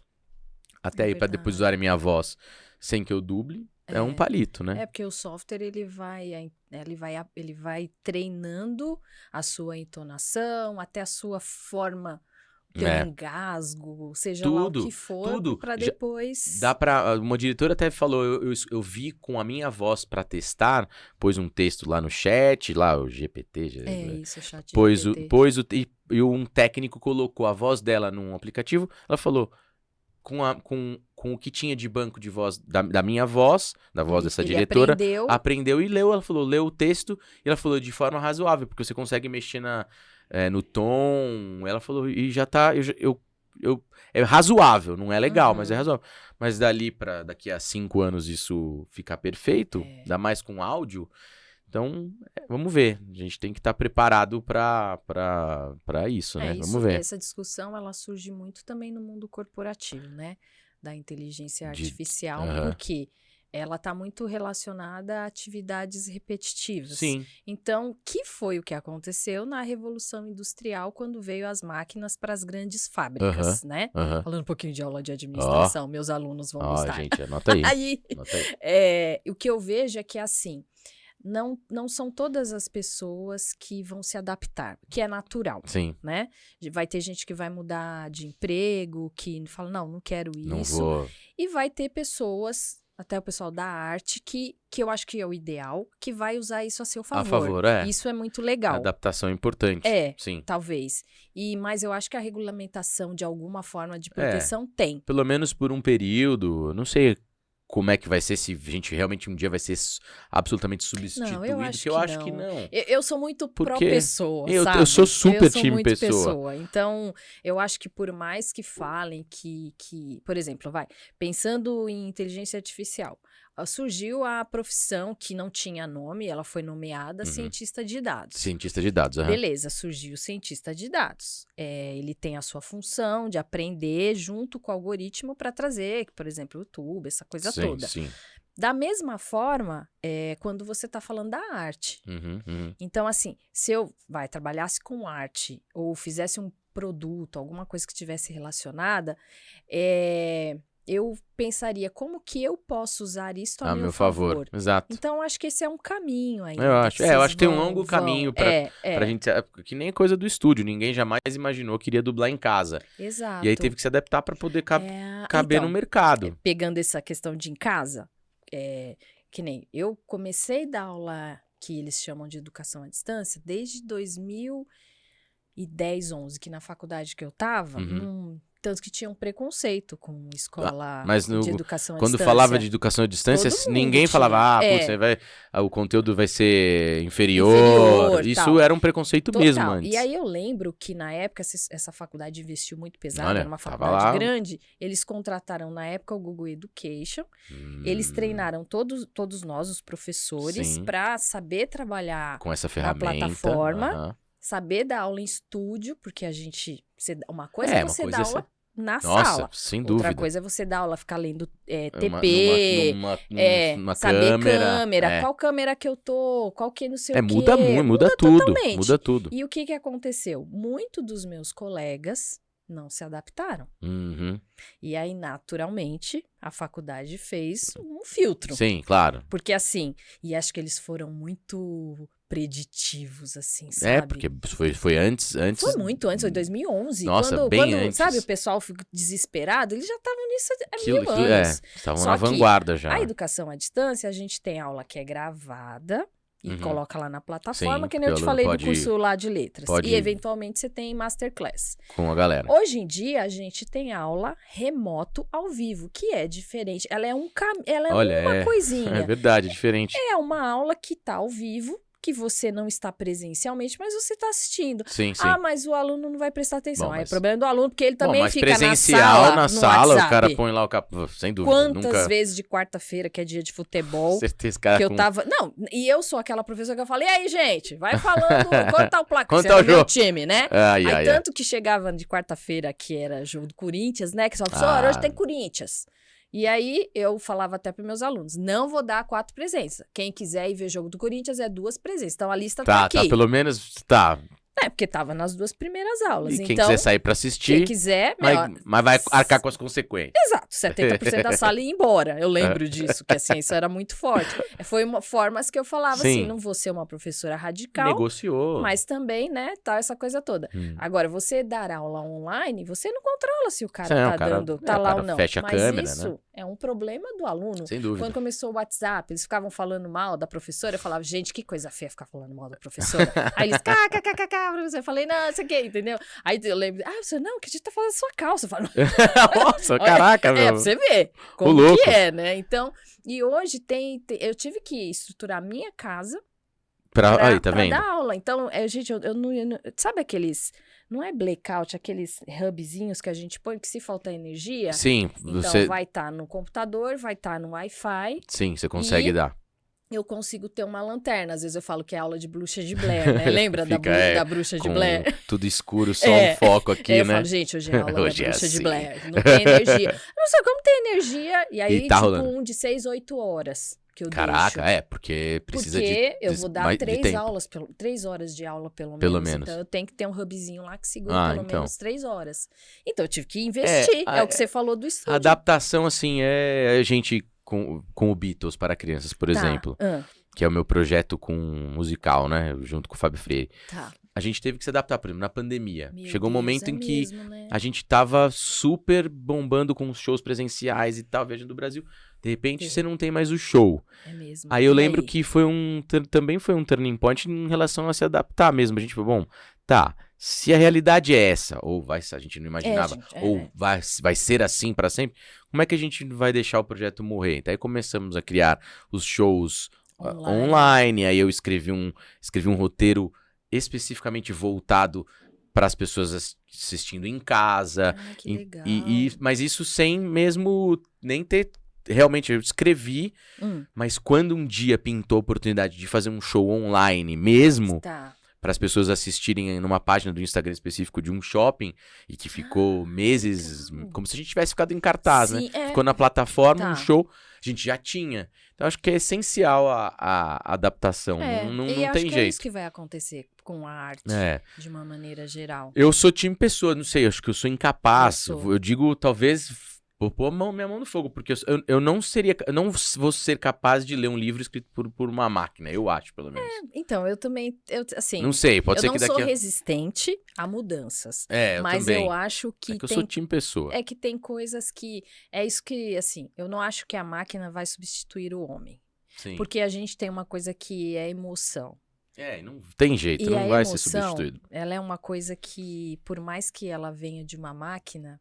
Não sei, posso mudar. Mas assim, eu gosto muito de saber, por exemplo, dos autores que eu leio. Eu gosto de saber o caminho do cara, porque o cara escreveu aquilo. Então, a gente tá aqui também. realmente... Né, Exato, eu acho isso que é a gostoso. essência do negócio. A gente saber a história. Putz, começou assim, veio pra cá dos acasos e das pessoas. E isso a máquina nunca vai substituir, né? Não tem, a máquina não tem história, né? E o tesão. Eu adoro ver make-off de dublagem. É mesmo? Nossa!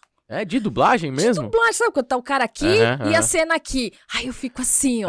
Ai, nossa, eu adoro. Eu gosto de ver make-off de tudo que é, eu gosto filme, também, né? Eu gosto também. Eu fui ver o Avatar e aí eu ficava na cena assim, cara, como que essa cena foi feita? Ainda mais lá, aí eu fui lá e fui ver, e aí você vê que eu acho que é isso que aí não vai tirar, porque assim, o laboratório que você tem que fazer enquanto ator. Total, você viu eles com mergulho e apneia, teste de apneia. Sim. Mesmo do diretor, o James Cameron, indo lá com ainda mais com o que aconteceu lá no fundo do mar. Então, entendeu? É, olha isso. então acho que isso nunca vai Eu substituir. acho que não. Mas é muito importante se adaptar, né? Sim, e assim, acho que o pulo do gato vai ser quando as pessoas da arte usar a seu favor. Entendeu? Muita gente falou que o rádio ia acabar. Não. Né? Quando surgiu a televisão, porque o rádio ia acabar. O rádio não acabou. Não. Ao contrário, o rádio continua forte. Gente, isso é um rádio agora, tá? O rádio virou o podcast, virou o Instagram. Tem muito programa de rádio que tá no YouTube, então a partir daí conseguiu, né? É isso aí. Usou a favor. Muita gente falou que o livro ia acabar quando pintou o sinal de o livro físico. Não, porque não vai mais ter livro físico. Não, vai ter livro físico. Eu sou dos que gosta de ter, de anotar. Mas, se tem uma ferramenta, por exemplo, de livro eletrônico, é importante. Contanto que as pessoas leiam. Sim, exato. Se o livro é eletrônico ou não, entendeu? Então tem muita coisa que o pessoal fala, vai acabar. E não, pegando só um pouquinho, assim, falando de neurociência rapidinho, né? Essa questão do tato e essa questão de você folhear, por exemplo, para uma criança, dela pegar e rasgar o livro, dela cheirar, tudo isso daqui é circuito neural que a gente tem que ter. Tem que ter, né? Tem que ter. Então, porque assim, por que um adolescente tem que ler?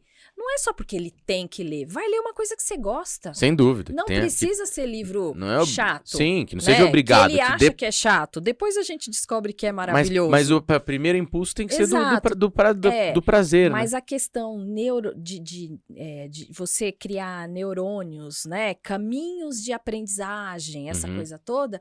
O livro, ele faz esse caminho. Eu trouxe uma psicóloga e ela estava falando das crianças que hoje elas não têm, tá com dificuldade da pinça, porque só fica escrevendo. E aí ela trouxe uma curiosidade que eu saí daqui pensando. Ela falou, Márcia, tá bom, e como vai ser, se essa pessoa quiser ser médico, cirurgião, como que ela vai ter? Não vai ter. E eu falei, cara, é verdade. Não vai ter porque vai ter... Ela não vai ter coordenação. Não vai ter coordenação, não vai ter neurônio que ela criou quando ela era criança. Neurônio mesmo, sabe? Mesmo. Sim. Entendeu? Aí ela vai ter que... Putz, para eu ser um bom cirurgião. Mas a máquina faz. Mas tem cirurgias que você que não vai ter, um ser tem humano, que ter. Né? E aí? Você tá entendendo? É que nem que falam que, né, a galera tá com celular, como tá com o celular aqui, a visão periférica vai ser cada vez pior. Sabe o filme O Wall-E? Sim. Não tem a hora que eles estão naquela cadeira grandona, todo mundo gordo, sem massa muscular, só gordura. Sim. Que tá aqui, quando faz isso, eles ficam nossa! Olha, existe É exatamente isso que você falou. Porque não vai criando essas conexões. Não tem visão, só tem a visão periférica. É porque tá aqui, né? Porque o teu neurônio tá criando pra cá. Quando você tira, você fala... Por que é tão bom a arte do teatro? Porque você tá estimulando o teu inconsciente o tempo inteiro, cara. Sem dúvida. Você tem noção que a grande maioria das pessoas não vive o seu inconsciente, fica só aqui nos 5% que eles falam, né? Sim. Que é uma estatística. Sim, eu que imagino. É no racional. No racional o tempo só inteiro. Aqui não se dá essa oportunidade. E a gente que trabalha com E quem trabalha com com oposto, arte? com Aí arte. quem não conhece fala, é tudo doido. Não, é porque eles estão se dando oportunidade. Sim, exatamente. De viver, entendeu? E o lance também do teatro... Também falaram mágico, que o teatro ia acabar. Talvez agora seja o momento em que as pessoas tenham que apostar mais no teatro, no lance presencial. Mas sabe como? Se eu fosse atriz ou uma diretora, uma produtora, se eu fosse, sim, quem sabe um dia. Mas vamos supor, quanto que custa criar um cenário físico? Ir lá criar tal, tanto. Quanto que custa eu criar um cenário que eu consigo mudar os ambientes na tela com a inteligência artificial? Sim. É uma maneira de utilizar super a favor. Entendeu? Aí a cozinha eu quero tal. Entrou o ator, troca a tela. Não sabe do Multishow que eles ficam rodando? Sim, que roda em vez de rodar, o cenário, bota a tela meio 3D. Sim. Sabe? Traz pro cara, trazer uma linguagem audiovisual. O cinema vivo. Mas é legal, sabe, isso é muito legal. Eu faria. Isso é muito legal. Eu iria pra fora, que com certeza lá fora deve Mas você sabe que é um negócio legal. No show do Beatles para crianças, a gente trabalha muito com isso. A gente praticamente não tem... A gente tem 4 shows diferentes, né? Uhum. Mas a gente tem 2 que são bem... que contam mais uma história, assim. Os 2 primeiros que são um show de rock bonitinho. mesmo. É? Como é um primeiro show de rock pra molecada? O que seria? Que Que pontos elas precisariam passar e coisas que precisam ter num show de rock. E os outros 2 já são com mais... voltado com uma dramaturgia, um storytelling e tal. E a gente utiliza muito o telão. Então, Muito. A bem. gente não tem cenário. Os cenários são o quê? Os músicos. O cenário é a tela. Essa é uma linguagem que a gente usa. E é legal. E pode usar cada vez mais. Nossa, a você favor. pensou? Você te imagina assim, eu viajando aqui. Tipo assim, você tá no teatro, você tá lá, tá o ator e... De repente, se é uma tela 3D que possa ver o ator e possa ver a tela. Aí adaptações que tem que fazer, X. E ele traz um momento e a tela vem e ele vive aquela tela, sabe? Tipo, é uma forma. Sim, sem dúvida. De De usar a favor. De usar a favor. Nossa, vixe, Maria, acho que eu viajaria. Viajaria. Mas eu acho que mas no lance presencial do teatro, eu acho que o teatro... Ele ainda tem bastante força. Justamente por causa do lance presencial. Ou dos shows. O pessoal muito falou. Shows vão acabar. Não vai acabar. Porque o lance presencial nunca vai substituir. O teatro, ele tem que ser tá ao vivo ali. Experiência. Exatamente. O teatro, ele não tem que ser assim, tipo assim, eu vou lá. Não, ele tem que ser uma experiência. Eu acho que hoje o público, ele tem que fazer parte... Tem que ser passivo, né? Exato. A nossa peça, esse Delírio 2 que eu tava falando, o público fica no centro da ação, né? E Sério? a gente atua ao redor do público, então, utilizando o espaço. Tá. E eles estão no meio de 4 caixas de som. Então, tudo que acontece, teoricamente, do lado de fora, tá dentro deles. Então, eles ficam num núcleo, né? A gente fica, literalmente, a gente atua num 360. Sim. E o som é todo em cima deles. Então, eles estão como se eles estivessem dentro daquele apartamento. Vocês estão fazendo... O que a gente escuta, eles escutam. Então, assim, é isso. O espectador, não como um espectador passivo. Não. Mas como parte da experiência. Como se eles estivessem dentro daquele apartamento que é proposto na peça. É um metaverso ao vivo. Mas é isso mesmo. Que vocês fizeram. Com som quadrifônico. Então, assim, se a bomba... Porque tem um negócio de bomba. Mas, putz, é muito legal. Nossa, que da hora. Então tem o som... Tem hora que o som é do lado de uma parte do público. Tem hora que o som é distante. Então, é muito legal. Mas o público é uma parte absolutamente ativa do espetáculo. É isso. Então, acho que... Sei lá, eu não sou da área, mas eu pensando enquanto negócio, né? Aí já eu vou pro lado mais dinheiro, assim. Primeiro, eu já ia olhar e falar, peraí, beleza, entendi. Quanto que eu posso economizar? Cenário é caro. Putz, exato. Cenário é muito caro. E aí você fala, puta, mas o cenógrafo vai perder grana. Não, cara, você vai estudar pra você desenhar o cenário como se você tivesse com ele na tua mão. É interessante. Entendeu? Porque ele é o cara que é especialista pra saber a dimensão de uma porta. Sim, claro. Porque senão ele vai fazer uma porta menor ou maior que o ator. Não vai ser substituído. Não vai. Só que ele pode fazer com que aquela porta seja tão real quanto se ela estiver fora ou dentro da tela. É isso. Vale se adaptar, né? Tipo, que nem... Aí, eu viajando aqui, né? Mas tipo assim, às vezes você não vai no teatro, aí tem o cara da sonoplastia. Eu adoro sonoplastia, muito bom, né? Tem, pô. Que é o rádio, né? Total, radionovela, como era. Imagina, você põe uma telona e põe uma sonoplastia. Aí o público fala, ele não vai... Ah, legal, a porta se mexeu. Entendeu? Sim. Então, e aí a pessoa tá meio que interagindo ali, entendeu? Sei lá, viajando aqui. Não, mas gente, calma que tem jeito! Vai ter jeito! Não, tem jeito. O pessoal pinta às vezes com muita catástrofe, assim. Mas eu acho que tem que saber lidar e pegar o lado bom do negócio no mundo também, corporativo também tem esse incômodo. Tem, né? De substituição de trabalho. Tem. O mundo de serviço também. Eu vi que as profissões que, teoricamente, a inteligência artificial já está aprendendo, a parte contábil, a parte de relacionamento teleatendimento com o cliente. Também, né? Então, você não vai mais brigar com o atendente, viu? Agora você vai brigar com a máquina, ele é pior. É pior, né? Eu quero falar Não vai, aperte 2. não, mas aí não vai ter mais aqueles memes engraçados de atendimento que sai nada, né? Senhor, o senhor tá devendo? Mas o senhor não... Aí, tipo, né, o cara, não, eu tô devendo. E fala, senhor, então por que você fez a dívida? Tipo, por que você tá devendo? Se você não tinha dinheiro, você não... Por que você pediu emprestado? Tipo, a pessoa falando na... Mas eu precisava. Teve o cara falava assim, ele dando justificativa pra atendente. Mas eu precisava, amor. Então, tá vendo? Não vai ter mais isso. Não vai ter. Então, isso... o improviso. Então, assim, não, fica tranquilo que vai. Eu acho. Eu nem tô continuando a escrever meus livros. Não tô preocupado. Isso daqui, pelo amor de Deus, pode virar um filme. Eu vi a cena do filme. Não, esse aqui... Dentro do... Leia, vai ser muito legal. Eu vou esse ler. É muito legal. Esse tem chances, né? Tem. Mas só de ele virar um livro de verdade, que é um processo bem demorado, né? eu já fico muito, muito feliz. Só de ver ele aqui físico. Eu sei. Filho é filho, legal. né? Livro é filho, né? Porque é um processo super longo, né? De você escrever, de dedicação. Eu pus na minha cabeça que todo dia eu tenho que escrever. Não importa se é de manhã, se é de tarde, se eu tive tempo. Se é meia hora, se é 20, se é 1 hora. Eu tento reservar. Eu tô trabalhando de casa, eu consigo fazer minha agenda. De fim de semana eu viajo, mas de dia de semana eu consigo. Então, todo dia eu escrevo. Mas é um processo muito... O processo solitário, de escrever né? é solitário. Você não tem ninguém ali falando, nossa, olha, essa legal. Conclusão de capítulo foi muito interessante. Olha, mas esse... Então você tem... Por isso que eu falei, eu preciso ler mais do que eu escrevo, porque o filtro primeiro é o meu. É verdade. Se meu filtro for ruim, ou se eu não tiver estofo bastante, fatalmente a minha escrita vai ser ruim. Então, o fato de eu ler muito e ler de tudo, dos clássicos aos contemporâneos, é porque na hora de escrever você tá sozinho e é o meu filtro que vai valer. Mas até você terminar o livro, reescrever, que é um lance... assim, você escreve... Você mais reescreve do que faz parte do processo. Mas isso demora, né? O livro, às vezes, vai ser 1 ano para escrever.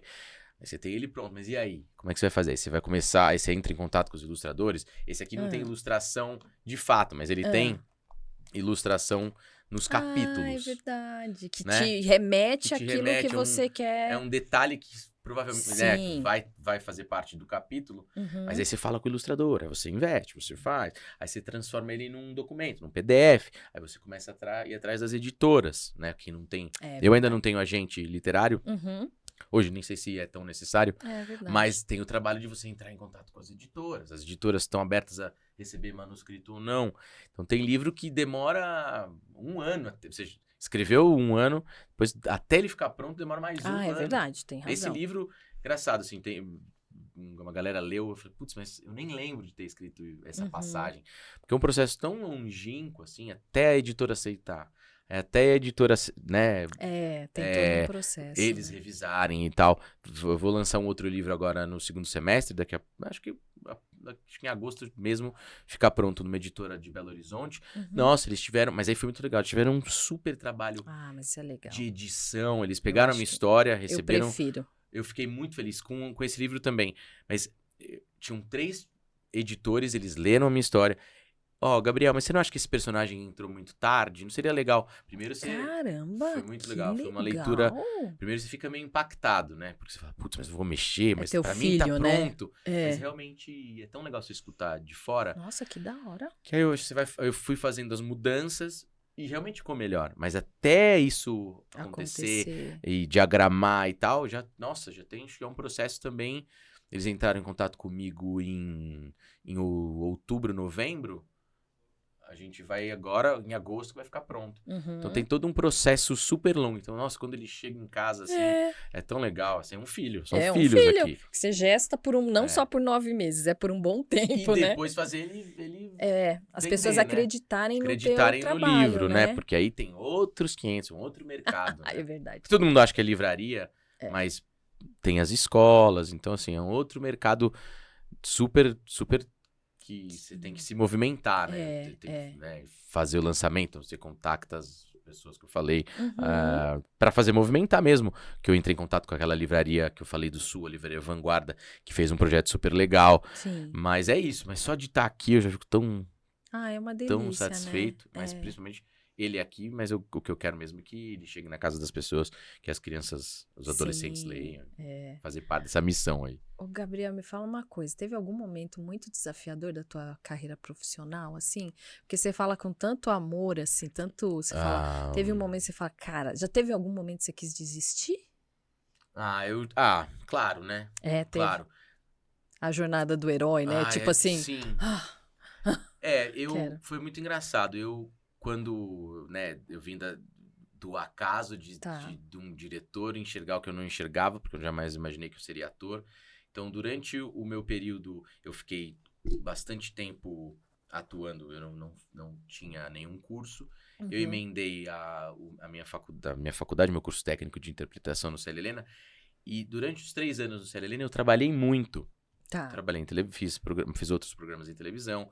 Fiquei em cartaz durante eu tinha um DRT, porque depois eu consegui um DRT por tempo de trabalho. É verdade. Na televisão. Eu lembro dessa época que... Então porque antes os atores não tinham DRT. Não tinham, só que aí você tinha que reconhecer. Exatamente. Aí eu fui no tempo, SATED, né? Apresentei todos os... Seu portfiólio. Meu portfólio lá naquele programa, eu ganhei o... Tempo. Mas eu fiquei muito tempo. Durante os 3 anos de formação, eu tava trabalhando muito. Fiquei em cartaz e tal. Justamente no dia seguinte à minha formatura, que a gente se formava com uma... Ultra TCC, sempre no final de semestre, era uma peça. Sou amada Quando terminou... Eu sou uma professora amada, por isso. Tá vendo? Eu ia adorar. Quando eu terminei, eu lembro, quando eu saí do programa de televisão, eu me formei, tudo tinha acabado. As minhas peças tinham saído de cartaz, eu já não estava trabalhando no programa como ator. E aí eu tive o primeiro baque, tipo, putz, agora, beleza, eu sou formado em artes cênicas, mas e agora? O que eu faço? O que eu faço? Porque aqui não tem, né? Não é assim... Não existem escritórios de teatro ou de companhias de teatro que falam, não, dê seu currículo. É um mercado ainda muito difícil. Nichadão, né? É inchado para poucas oportunidades. É verdade. Então, assim, foi um primeiro baque que eu tive, tipo, bom, e agora? Agora eu sou formado, eu já tinha uma primeira formação, já não era jovem, tinha 18, 19, já tinha lá meus 25, 26. Acho que é um pouco, acho que por aí. Então foi um baque. Eu lembro de acordar assim, me formei, eu terminei a peça domingo. Na segunda eu não tinha nada. Pela primeira vez em anos eu acordei e não tinha nada pra fazer. Caramba. Tipo, não tinha trabalho, porque não tinha, as minhas peças já tinham acabado, eu não tava trabalhando na TV, não tinha mais. Foi quando eu falei, bom, então deixa eu ver quais são os outros caminhos. E foi quando eu comecei a dar aula. Que legal. Então aí eu cheguei pro Célia Helena mesmo, onde eu tinha me formado. Falei, puxa, eu quero fazer um estágio, porque começava assim. E aí você vai se ajeitando. Então esse eu lembro que foi um primeiro baque, assim, tipo, que ainda bem que solucionou rápido e eu descobri um outro talento, carinho, né? que é de dar aula. Né? Hoje eu não dou mais aula, mas que foi muito importante pra mim, me ajudou muito, Esse foi o primeiro baque. Acho que o outro baque foi o da pandemia, né? De descobrir que talvez a sua profissão... Nossa, é verdade, né? Porque não tinha mais novela, né? Tanto que até hoje as emissoras estão aí tentando voltar, né? Eu já não tava como ator tanto, mas a gente tinha investido tantos anos no Beatles para crianças no show, e a gente tava andando super bem, sabe? Rodando o país, de repente, quando tem um baque você precisa do público. Sim. É isso que a gente precisa. Foi bem complicado, porque a gente tinha um volume, e tem, ainda bem que tá voltando agora no segundo semestre, a gente tinha um volume muito grande de shows e de viagens. Então, assim, quando isso foi colocado a zero, os shows simplesmente... A gente teve cancelamentos de 6 meses de shows por conta da pandemia. Meu Deus. Eu lembro foi muito engraçado. Engraçado agora, né? Nem engraçado é a palavra, mas... Em março, eu tava com o Fábio, quando começaram a pintar essas coisas de que ia fechar e tal, a gente recebia todos e-mail, mensagem, aquele show, estamos cancelando. Quando a gente viu a nossa agenda de 6 meses, foi pulverizada. Então foi um baque, porque eu tinha investido, e o Fábio também, toda a vida nesse projeto, assim, sabe? Eu tinha parado de dar aula ali também. A gente parou de dar aula em 2015 e 2016. Até a dublagem, porque a gente tinha muita reunião por conta do projeto, eu tinha dado um tempo. Quando a gente viu que tanto esforço e como a gente tava começando a colher o fruto de criar um público e de Sim. viajar, sei lá, ir pra Natal e o show tá cheio, ir pra Curitiba o show cheio. Quando a gente viu que isso, né, poderia acabar, também foi um momento difícil que a gente tava identificando. A gente ainda tá se recuperando. Pode Sim, se com dizer que certeza. a partir de agora, assim, de julho, a gente continuou fazendo shows, continuou viajando. Depois que a pandemia terminou, os shows presenciais voltaram. A gente voltou, viajou, fez bastante coisa legal. Mas agora que a gente pode dizer que tá próximo do que era antes da pandemia. Ai, que bom. Mas Graças a foi um Deus. baque bem grande. Mas entra um pouco com aquilo que você tinha falado. A gente conseguiu, dentro das dificuldades, adaptar Isso é com a linguagem resiliência. das lives. Então a gente fez bastante. A gente até trabalhou mais do que a gente imaginou. Porque durante a foi pandemia. esse caminho, né? A gente conseguiu. A gente começou a criar mais conteúdo nas redes sociais, coisa que a gente não fazia. Então a gente começou a criar programetes, coisas. A gente então conseguiu se adaptar. Conseguiu trabalhar, conseguiu manter o projeto vivo. Mas deu receita? Não, né? Nesse não período, se pagava, nesse né? período, não. Tá. Zero receita. As lives, sim. Mas que as legal. lives, a gente conseguia ser contratado por empresas. Tá bom. A gente fez boas lives. Depois a gente chegou a fazer até os shows pra carro. Lá, os drive.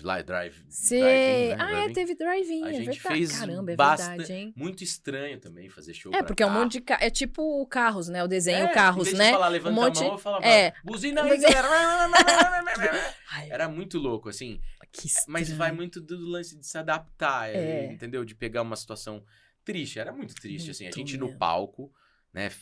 Fiz muito teste de Covid, porque... Nossa, imagina. Nossa, eu tive que fazer aqueles negócios que eu tive curso numa época. Muito. Mas aí você vê fila de carro, os carros parando, aí você... Galera, levanta... Vez de levantar a mão. Buzina aí, pisco... a gente fazia desde pisca... Porque o celular hoje era a lanterna do carro. Então, assim... A gente conseguiu se adaptar. Hoje, a gente olhando pra trás, a gente conseguiu trabalhar bastante mediante a situação. Mas em termos de receita, assim, não perto do que era, manter os músicos, a produção. Tem tudo isso, né? Essa área ficou... Nossa, fiquei... Assim, cortou mesmo, assim. A galera sofreu, Demorou, assim, pra gente recuperar como empresa, né? Sou sócio do Fábio. Sim. Demorou pra gente recuperar. A gente teve que cortar bastante coisa e... Enfim, mas ainda bem que... E tem toda uma mão de obra, né? Que você falou, tem muito profissional ali, né? Tem os músicos, tem os produtores, tem engenheiro de som, tem engenheiro de luz. Então, assim, todo mundo tem sem família, trampo, tem conta pra pagar. Mas a gente conseguiu trabalhar bem, mas nem perto do que era. Em termos de receita, caiu muito. Chegou um momento que você fala, putz, cara, sério, a gente tá trabalhando tanto, mas... tava precisando, precisa voltar, por favor. Né? Por favor, Nossa, por quando favor. vieram as vacinas e quando começou a voltar ao presencial. E eu posso dizer que hoje... Tá ok. Hoje, de julho em diante, pode dizer que tá Ai, que bom. Tá voltando como era antes. Até eu tinha marcado. Ter agenda. Ter agenda. O Fábio falou que ele vai ter agenda, aí vocês vão ter agenda e tal. Aí eu falei, não, depois assim que der, você vem, que ele também vai vir aqui também pra gente conversar. Mas esse foram dois desafios. Esse de repente, se vê sem nada. Nossa, Né, quando eu ainda tinha muito esse lance de ser ator e tal, eu não tinha feito curso de dublagem, eu não tinha dado aula. Mas foi legal que a gente se move, né? Então, foi aí que eu fui vai procurar. pela dor, né? E foi aí que, paralelo à aula, foi aí que eu fui fazer o curso de dublagem também. Ah, legal. Eu achei enquanto um lado tava meio caído, tinha a dublagem me segurando, tinha a aula me segurando. Que isso é bom de fazer várias coisas. Sim. Você sabe que eu comecei a dar aula também por uma necessidade financeira, pra pagar meu apartamento. Então. Que eu falei, cara, como é que o negócio... Porque quando você compra, a construtora não fala que a prestação vai aumentar, né? Aí você tá num apartamento novo, que você fala... Aí eu falei, meu Deus. Aí fui direcionando, Deus mostrou pessoas, anjos, como eu falo. Nossa, ainda bem que tem, né? E aí foi. E é bom você ter... E foi uma profissão, eu tenho uma profissão. Hoje você dá aula, você é professor e gosta. Gosto, adoro ensinar. Então, é muito gostoso. É isso, você vê nessas dificuldades, eu descobri que eu podia dublar, que eu podia dar aula, e se precisar dar aula, eu voltaria tranquilamente. Isso ficou em mim. Deve ser muito legal. Mas foi difícil, mas é isso, a gente vai aprendendo. E esse da pandemia também foi para todo mundo da área, foi muito impactante. Nossa, assim, todo mundo de comunicação, o negócio foi feio. A gente tá quase chegando no final. Antes da gente terminar, o Bruno, põe carreira consciente para mim, por favor. Carreira consciente aí é o método que eu uso com o pessoal. Então, não sai daqui sem responder duas perguntas. Opa, olha, ó. Música Vamos de lá. tensão. Vamos lá. Na sua carreira, você mudaria algo? Olhando para tua história, tudo que você viveu, você falasse, será que tem algum ponto que você falaria, putz, eu mudaria isso daqui? Eu acho que não. Difícil a pergunta, né? Eu sei. É uma pergunta complicada. Eu acho que não, porque eu acho que até os erros ajudaram a chegar. Eu tô num momento bem feliz, assim, da minha vida, de poder ter vários braços dentro da minha carreira. Mas eu acho que não. Eu acho que não mudaria.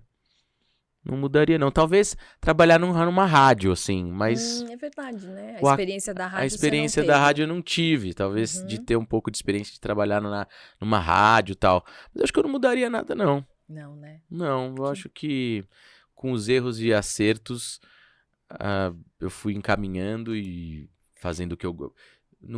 Dentro da minha profissão, nunca fiz nada que eu não gostasse, assim. Falar. Você teve pessoas, assim, muito cedo, né? Eu tive um pouco essa sorte, assim. E você soube ouvir também. Eu tive muitos anjos, assim, pensando bem, assim, a gente vai se revisitando. Isso. Eu tive encaminhamentos que eu não passei, eu pulei algumas etapas que poderiam ter sido difíceis ou fizessem com que eu desistisse. Então eu tive pessoas que me facilitaram, mas eu acho que muito tem esse de ouvir. Por isso que eu acho que eu não mudaria, porque eu nunca, dentro do meu trabalho artístico, de tudo que eu nunca fiz nada que eu não gostasse, que eu tivesse... Nossa, você é um privilegiado. Assim, putz, tô indo fazer uma peça, que saco. Não, já pensou? Nunca. Lógico que cansa, tem horas... Normal. Sei lá, com o Beatles a gente já fez, na boa, são 10 anos, mais de 1000 shows, Nossa, eu acho. 10 anos já? São 10 anos. Caramba. Lógico que tem hora que você tá esgotado, tem hora que você tá cansado, mas quando você tá lá no palco, cantando pra galera, é muito legal. Então, eu nunca, dentro da minha área, eu fui trabalhar chateado ou... Nunca fiz nada que eu não gostasse, assim, sabe? Bom, então eu acho que eu não mudaria nada. Não mudaria nada. Olha que da hora. Dentro da minha profissão, você acrescentaria, nada. Que é o rádio que você comentou. Eu acho que eu acrescentaria rádio. Talvez eu poderia ter tido um insight desse lance da pesquisa e de ter estudado um pouco mais antes, talvez. Eu acho que eu tive esse insight da pesquisa e do estudo um pouco tarde, sei lá, eu acho. Poderia... talvez o momento certo, né? Então, eu falo, né? Eu gostaria de fazer um curso agora voltado a letras, a literatura com a minha cabeça. Sim. Enfim, de agora. Mas eu acho que é isso, é o timing, né? É o timing. Mas eu acho que eu não mudaria nada. Que bom. Acrescentaria, talvez, mas mudar, acho que não. Porque agora é um aperfeiçoamento de tudo que você... viveu na sua vida, né? Porque você também teve sorte de ver muito mais na prática e depois você foi pra teoria, né? Mas isso é verdade. Eu fui muito mais... As coisas rolaram muito mais na prática do que... Inverteu, né? Eu trabalhei mais como ator. Até antes, eu tive muito mais experiências e aulas e insights e feedbacks antes de estudar artes cênicas do que estudando artes cênicas. Então, na dublagem foi assim também. Eu pulei algumas etapas, eu já fui direto pro trabalho. Então, acho que a prática foi muito importante. Mas é verdade. Com a literatura também é a mesma coisa. Assim, eu tenho essa observação, porque comigo, né? Eu trabalhei muitos anos em operações. Quem é operações? É o chão de fábrica de qualquer empresa, mesmo no escritório. E depois que meu filho nasceu, eu fui para a área de controles internos, auditoria, que aí o pessoal mais estratégico, chique, não pega, né, tal. Eu fazia um teste de teste que a gente chama de controles internos. Tipo assim, o que uma pessoa levaria 5 dias, porque eu tava acostumada com a produção. Tá. Tem que baixar o processo. Direto, né? Aí minha chefe falava, pode ir mais devagar, você tem Pega que analisar, leve, né? Tá. Porque você não tem visão de risco e tal. Sim. E aí, com o tempo, eu fui aprendendo. Aí, conforme eu fui tendo uma visão mais aguçada pra ver erro, pra ver estratégia de negócio e tal, aí eu falava assim, então aquilo que eu fazia vai impactar nisso daqui. Que foi o que aconteceu com você. É, né? Entendeu? Sim, Você sim. foi pra prática que você fala, então tá bom, agora é isso daqui. Quase que inconsciente, Bem inconsciente, né? vão caindo as fichas, né? Muito legal. E aí me fala uma coisa, o que pra você, pro Gabriel, o que é uma carreira consciente? Carreira consciente? Isso, me conte tudo e não me esconda nada. Eu acho que você ser fiel ao que te move, assim. É um pouco que eu falei. Eu não consigo dissociar a minha vida da minha carreira. Tá. Então, assim, eu vivo a minha carreira. Eu vivo formulando história, assim, sabe? Eu posso estar fazendo qualquer outra coisa, mas eu tô sempre em contato com o que eu faço. Sim. Eu não consigo dissociar. O que eu falo, eu não conseguiria trabalhar em uma outra coisa. Não conseguiria estar num escritório ou sendo médico. Eu vivo muito a minha carreira. 24 horas, 24 horas. Eu tô vendo um filme, eu tô lendo. Então, eu acho que isso seria a carreira consciente. Você ser fiel ao que te move, a tua essência. Às vezes eu escuto legal. de amigo, de familiar, assim... Não, mas, pô, eu gostaria muito eu tô fazendo esse curso, porque na verdade eu quero, sei lá, ser programador de games, eu quero trabalhar com games. E aí me deixa muito chateado quando eu vejo que, às vezes por comodidade, por segurança, a pessoa muda completamente de carreira. Você vê que a essência da pessoa tá pra um caminho. E às vezes por falta de investir, de coragem, né? ou do lance da segurança financeira, etc. Isso, que sempre cai nisso, né? Sempre cai nisso. A pessoa tá em outro lado completamente distinto do que, na verdade, é a essência dela. Então, eu tento alinhar isso, assim. A minha visão de mundo é a minha carreira. Nossa, que da hora. Sabe? Então, eu acho que é isso. Essa clareza. Acho que a carreira consciente pra você é a essência do ser, né? É a essência do de ser, estar assim. ali no teu dia a dia, né? Eu acho. Que legal. Muito obrigada. Não sei se é complexo. Não sei se mas é pra isso mesmo. Mas é bom que a gente se revisita, né? Entendeu? O que é uma carreira consciente, né? Será que foi consciente pra você, sua carreira? Durante a sua vida? Bom, putz, pode ser também, tem esse outro... Não sei, né? Tem várias coisas, fica... porque não sei se foram escolhas conscientes ou foram uma sucessão de acasos. Putz, é um ótimo insight. Porque realmente, eu não jamais o Gabriel de 16 anos, olhando o Gabriel de agora, acho que ele jamais imaginaria que ele seria ator, iria escrever livro e queria fazer show, cantar pra uma galera, 1.000 pessoas, 3.000 pessoas. Um menino que tinha vergonha de perguntar pra professora. Nossa, isso é sensacional, entendeu? Hein? E que produz teatro e que fez televisão. Então, realmente, eu não sei, essa parte da consciência, não sei se foi ao acaso, se foi consciente, escolhas conscientes. Diferente da minha esposa, que desde os 5 anos falou que queria ser atriz. Eu nunca tive isso. Eu não... Esse lance da consciência. Minha esposa sempre teve consciência de que ela seria atriz. Que lindo. E até, né? Ela seguiu, teve coragem, enfrentou todos os desafios e enfrenta até hoje. Parabéns pra ela. Mesmo também dando aula de interpretação, coisa que ela faz bastante. Mas eu nunca imaginei que eu poderia escrever livros, que eu iria atuar, que eu iria fazer dublagem, jamais. Então tem essa coisa do acaso, do inconsciente. Ai, que lindo, sei lá, tem né? essas duas respostas aí. Adoro essa pergunta. Essa pergunta é muito boa. Muito boa. Eu sei. Gabriel, estamos no final. Que legal. Essa câmera. Me fala tuas redes, onde te acha, te contrata, pagar dinheiro, gente. Vamos agora pro Cascai. Cascai. Eu sou quarentão, né? Isso. Faço em novembro, 11 de novembro, faço 40 anos. Nossa, 11 do 11. 11 de 11 de 83. Nossa, quase foi, né? 8 e 3, 11 também. Uhum. Então eu ainda preciso pegar o lance das redes sociais e investir Não, mais. cascaião, Mas, meu filho. Como te contratar, onde compra seus livros, tudo Boa. isso daí. Vamos ganhar Super, dinheiro agora. vamos lá. Bora lá. Bom, pode, por exemplo, os 2 primeiros livros, O Chico e o Socorro, Meu Irmão Virou um Monstro, apesar de... Você encontra alguns ainda. Tá. Esse aqui tá esgotado, mas esse aqui, você entrar em contato com a editora Inverso. Tá. Mas esses 3 primeiros, o Zeca, Socorro e o Chico, esses 2 você encontra na editora Inverso ou em todos os sites de marketplace. Tá na Amazon e tal. O Zeca também tá na Amazon, você encontra ele inclusive e-book, também na Amazon. O Aniki que você encontra eu acho que não tá na Amazon, esse é direto na editora. Tá bom. Folhas de Relva, tá. No Instagram deles, no site deles. A editora é Folhas de Relva? Bonito o nome, né? É uma passagem de um poeta chamado Walt Whitman. Nossa, que chama adorei. Folhas de Relva, então eu gosto dessas coisas assim, Folhas de Relva. Folhas de Relva, é super bonito, super lindo. De nome de editora é super legal. É.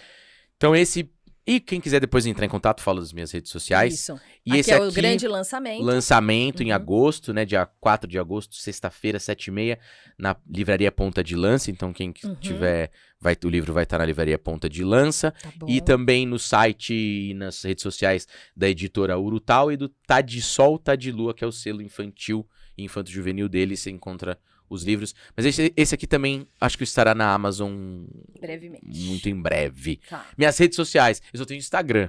Tudo bem, mas vamos ter que atualizar. Atualizar, daí, né? Tem que ter TikTok. Tem que ter. E é @GabrielManete, aí o underlinezinho, 11. 11. Gabriel Maneti. TTI, isso é importante. 11. Tudo junto, Gabriel Manete. Underline 11. Eu queria que você deixasse uma mensagem aí pro pessoal do Pod Wellita. Fique à vontade. Fale o que você quiser. Primeiro quero agradecer você pela oportunidade de estar aqui falando um pouco da minha vida, dos acasos e dos anjos. Eu desejo que as pessoas que estejam assistindo aí, que eu acho que muito tem a ver com o que a gente estava falando da carreira consciente, que tentem ser fiéis aos princípios e ao que move e tentem juntar a carreira com a vida, que eu acho que é possível. Eu escutei muito de muita gente que trabalhar com arte era algo inseguro, instável, mas eu peço que se você realmente, principalmente para os artistas que estão assistindo, que, poxa vida, olha, confiem e que trabalhem e que não parem e que tentem achar todas as vertentes possíveis dentro da área, mas que não desistam. Segue o caminho que dá certo, dá para viver bem, ser feliz e financeiramente, enfim, emocionalmente. E é isso, eu acho. Então, galera, pessoal artista aí, dos escritores, atores, músicos que estão escutando a gente, que, é difícil, mas dá. É difícil, mas continuem. Vamos junto. Não para, não desiste. Não, gente. Não desiste que é possível. A arte é uma coisa maravilhosa. E é muito necessário. Total, é muito né? necessário. A criança tem que ter isso. Eu acho que a criança tem que viver a arte. Total. O adulto também, ele, às vezes, é o que a gente fala, cada idade é uma forma de linguagem, mas todo mundo, né? Sabe que eu gosto na arte do lance da empatia. É maravilhoso. Se você se colocar no lugar do outro. Porque o escritor, o ator, se coloca no lugar do ser humano. Quando você lê um livro, você está se colocando no lugar do ser humano. Quando você é o ator, um filme. Então, eu acho que se a arte é muito necessária, principalmente agora, onde falta a empatia de se colocar no lugar do outro. Sim. Eu acho que a coisa mais bonita da arte é essa. Eu tô dando risada porque eu assisti um filme esse final de semana. Chama Dois Corações, é na Netflix, tava passando. Menino, meu filho chegou na sala assim, tá tudo bem? Porque eu tava... Chama Dois Corações? Chama Dois Corações. Eu não vi. É muito forte, assim, a história são duas histórias que andam paralela e o filme tem um gatilho. Um twistzinho. Tem um twist que ele muda totalmente o enredo, que você fala, Não! Por quê? Vamos chorar. Meus cachorros todos juntinhos assim de mim, um olhando Consolando, pra mim. que ela Tipo tá assim, chorando mãe, tá tanto. tudo bem, né? Tipo, mas no final das contas é porque é muito... Então é empatia, né? É empatia. Você se conectar Eu acho com a que o arte, lance né? da arte é É, isso. Você estuda tanto ser humano que você acaba se colocando... Tantas situações que você lê, você vê nos filmes, você acaba se colocando no lugar de todo mundo e você fica mais empático. Isso é o que a gente precisa. Que legal. Gabriel, muito Valeu. obrigada. Adorei. Obrigado pelo Nossa, eu convite. ficaria Foi aqui demais. 4, 5 Eu horas também. falando com você tranquilamente, porque, Ah, cara, você tem uma valeu. energia muito boa. Ah, obrigado. Você também. Super simpático.